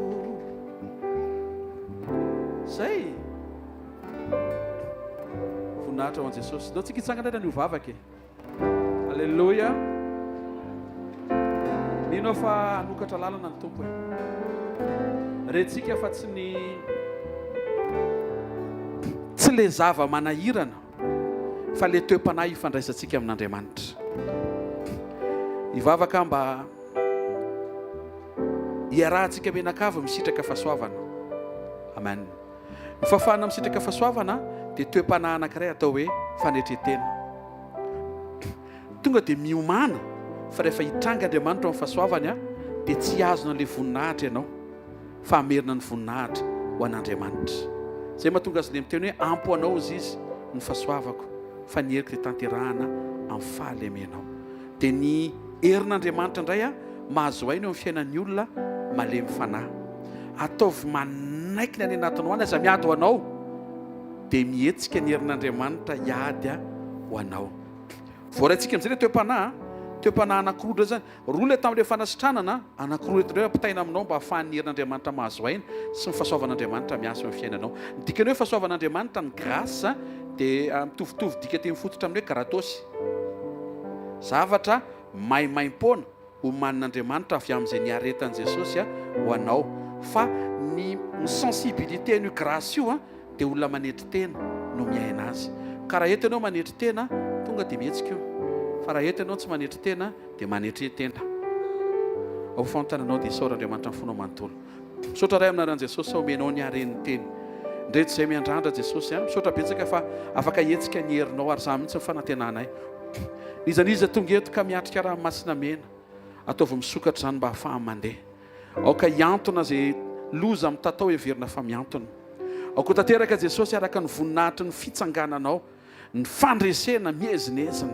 Fa raha nitsangana tamin'ny maty ianao dia tsisy trasy ny fitsangananao fa tena tapitra niala avokoa ireo endriky ny nandratrana sy nanapitehana anao. Ray amin'ny anaran'i Jesosy mivavaka ho an'izay tonga eto. Fa nizaniza nandray anao. Mino a Jesosy fa satria nipotipotehana ny fahatsaratarehanao teo amin'ny hazo fijaliana. Ho tsara fefary ty weekend ty ho antsiraray avy. Ho tsara fefary ty herinandro vaovao mitomboka amin'ny herinandro ambony eo amin'ny anaran'i Jesosy. Ary ho tsara ho antsiraray azy ny fefaran'ity volany ty amin'ny anaran'i Jesosy Kristy avy Nazareta. Ray amin'ny anaran'i Jesosy ianao mahay ny zavatra rehetra. Asehoiny voninahitra Tompo. Asehoiny fampandresenao ny retsanako reto. Aza vela isy na dia ray aza io vita amin'ny fotoana dia ohatran'ny hoe mavesabesatra kely zany. Ianao mpanaisotra ny mavesatra, mpanokatra lalana. Ianao no hita ny tsiraray avy. Amin'ny anara maheran'i Jesosy Kristy velona masa sy manan-kera avy Nazareta. Amen. Raisy izay tokony anao avy amin'ny fanatren'Andriamanitra. Aoka ianao hisitraka ny fahasoavan'Andriamanitra feno. Aoka ianao ahita an'Andriamanitra ny fahaiza-manaony mahagaga. Amin'ny anaran'i Jesosy Kristy avy Nazareta. Amen.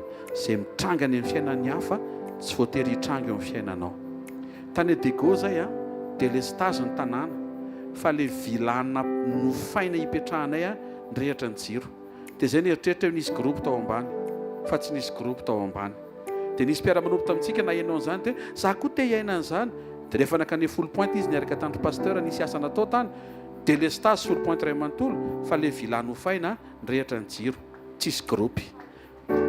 Dikan'izay possible mitranga izay mety hitrangan'ny daholo be fa ataon'Andriamanitra miavaka eo aminao. Ohatry mahita an'Andriamanitra miteny zany hoe tsy azo asiana délestage eo amin'ity trano ity, tsy azo endany. Alléluia. Alléluia. Tamin'ny nanao rally de miracle tetsy talata tamin'izany 2012 vita ny asan'Andriamanitra dia tsy olona ray tsy olona roa no nijoro avolombelona hoe na eno fiderana eo amina terrain tsy sonontsony. Dia nisy tara-pahazavana teo. Ka za zany te ampitandrina anao fa ohatra misy zavatra ataon'Andriamanitra na tsy hita maso fa za fefa nampitaiko teo ilay toe-panahy ataovy malemy fanahy tsara tsy miady ho an'ny tenanao. Tena kaikanao tsy miady ho an'ny tenanao hoe tsy miady aman'olona, tsy miady amin'ny ankizy tsy miady ao an-tanàna hoe teneny tsy miady amin'ny mpitondra. Dia mijoro Andriamanitra miady ho anao. Tonga dia mahazoaina be ny herin'Andriamanitra miady ho anao. Asiantsika fiankofana anankiray safidy arana. Fiankofana satria ohatra ny tsisy bateurtsika. Alléluia. Vita izay dia ametraka tsodrano dia iravintsika. Se teka mafintsika ho an'i Jesosy. Ndatsika hiaraka anakipa masontsika dia ilaza ao am-potsika hoe manan'izay Jesosy manana anao.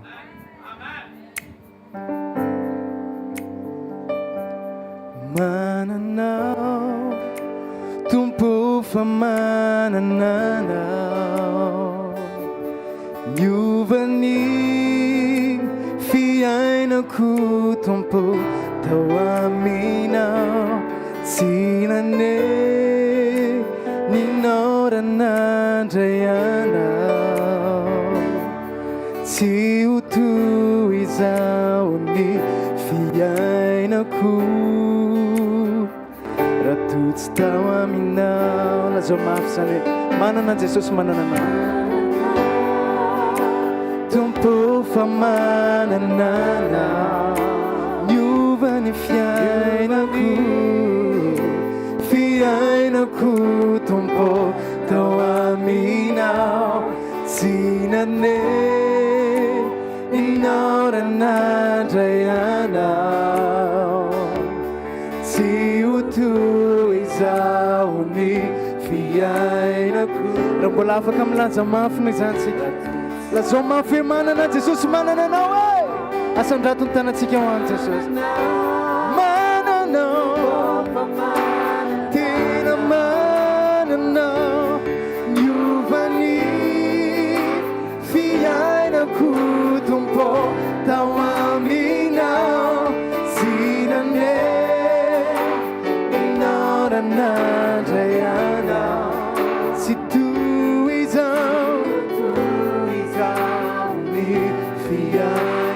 laza mafy antsika veritsika farany manana Jesosy manana anao e mananao tompo fa manana iovany fiainako tompo tao aminao tsy naneny inaoranandray anao tsy ho toy izao ny fiainako ratotsy tao aminao tsy toy izao tsy ho toy izao ny fiainako ratotsy tao aminao tsy ho toy izao ny fiainako ratotsy tao aminao tompo ianao no antony velomako Jesosy io ianao no natozao ai no arinao ao itovedrika aminao lazoza tompo ianao no antony velomako tompo ianao no natoizao ai no arinao ao itovedrika tompo ianao antony velomako tompo ianao no natoizao ai no arinao zay itovedrika aminao tompo ianao no antony velomana ianao Jesosy ianao ire no natozao ai mitovy endrika aminao no arinao mitovy endrika aminao no arinao mitovy endrika aminao alleluia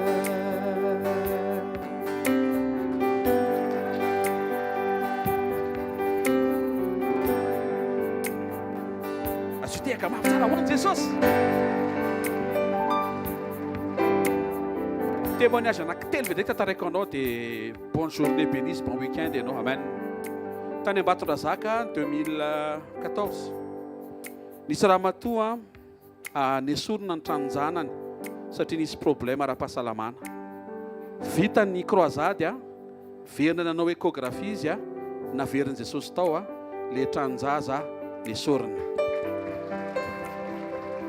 témoignage faharoa zaza kely tao anaty voaka tao amboaka tsy nandeha tamin'ny laony ny fitombony satria nisy fibrome telo sa efatra niarany tombo taminy dia lanin'le fibrome daholo zany le tokony hitombony le zazakely dia rehefa nitarafina dia zavatra bolina kely tsisy ininina mihitsy le zaza taraiky daholo ny fitombony ny tovany rehetra fa fofotsiny no ny tempo dia ozy izy ny dokotera hoe tsy maintsy sorona ny fibrome dia tsy maintsy sorona koa le bonhomme le ankizy kely zany fa rehefa niasy Jesosy niala ny fibrome misy te hieno ve nyty nampitsiriny Jesosy tanatina fotoana fohy daholo ny tova rehetra n'le zaza an'le zaza ny anara moa dia lasa natao hoe mahagaga mihitsy témoignage fahatelo dia amin'izay ianao courage tsara tena akaikinao rehefa mety le teo-panahy hoe aty amin'ny faran'le miracle hoe rehefa mety le teo-panahy misy mpiara-manompo amintsika teto bevoka dia rehefa nandeha fotoana dia nisy complication dia ohatran'ny nisy saigné dia nentina tany amin'ny dokotera dia ohatran'ny hoe tsy maintsy esorina fa tsy possible atsony anna dia teo ohatrany hoe esory zany tsy resaka fahasalamana fa aleony mama ny sauvé nareo traka sendra hoe tsy voasauvé zany le zaza dia nesorina marina fa nalahelo zareo navesatra tao anatin'izay koa dia nanenina izy ao Jesosy tsy niera taminao akory zay tena nanota teo imasonao volana fohy tao aorianan'izay le ranga chauffeur national niantso tampoka ny vadiny malala ohatry ny bevoka 6 mois ane zay naveriny Jesosy le nesoriny dokotera any le zazakely efa teraka ny somatsara tsy haiko maninona sainy tompo-patsahivina le izy eto misy olona eto mitady okivina na mety misy olona eto mitady okivy amin'ity toepanahy lavy ity fa rehefa mety io toepanahy io ho hitanao Andriamanitra hiasa ohatroatra zany tam'kan'le olona fa mbola mihoatra noho zany eo am'kanao amin'ny anaran'i Jesosy Kristy avy a Nazareta tsy hoe niena ny herin'izay Andriamanitra izay fa maika izy mahazo aina satria fantatrao amin'izay le tena ny rasany tsy le zava-panahy misetrasetra fotsiny fa le toe-panahy mampilamina amin'ny fiarahanao aminy tsy tamin'ny YouTube zany témoignage zany tsy tany ampitan-dranomasina tsy tany États-Unis d'Amérique fa nataon'i Jesosy teto Madagasikara ao fantanao dia isaoran'Andriamanitra ny fonao ray manontolo averenao milony anatin'ny fonao apetrao Jesosy izy no Andriamanitra ny rehetra, Andriamanitra ny mihoatra, Andriamanitra ny mahagaga, Andriamanitra ny impossible isaory fotsiny izy ataovy mety ny toetranao sy ny toe-panahinao misaotra raha eo mankasitraka anao zay amin'ny anaran'i Jesosy ny amin'ny asaribidiny fivorianay fivoriana zay tsy misy antony ary tsy misy dikany raha tsy hainao ny teto misaotra ny amin'ny fahafahanay nitondra ny fiankofanay ny fiderahanay misaotra ny amin'ny vavolombelona nampijoroanao teto sy nampatsahivinao ianao le Andriamanitra tsy miova le fisehoanao hatramin'izay afaka iverenanao mandraka androany satria efa tonga ny fotoana anamboaranao ny toe-panahinay misaotra raha eo amin'ny anaran'i Jesosy Kristy avy a Nazareta amen raisy nitsodrano zay tonoana amin'ny anaran'i Jesosy tanteraka eo amin'ny fiainanao fiadanana amin'ny anaran'i Jesosy fiadanana ho amin'ny fiainam-panahinao fiadanana ho an'ny ainao fiadanana ho an'ny tenanao zay rehetra mahakasika anao fiainan'Andriamanitra ho anatinao amin'ny anaran'i Jesosy Kristy avy a Nazareta amen zareo reo fahasoavana fa ny fahasoavan'Andriamanitra no mato izao ary ny fahasoavan'Andriamanitra no mato izao anareo amen tiaka mampifan'ny Jesosy sika alleluia misy manao stand ery amin'le événement hoe latabatra pasteur Sharon dia any anatin'ny fony ampahafantarina antsika an'izany ho any zay mety afaka mba mandeha eny mba mitsidika afaka mba mifanohana sy miparticiper dia tahian Jesosy ianao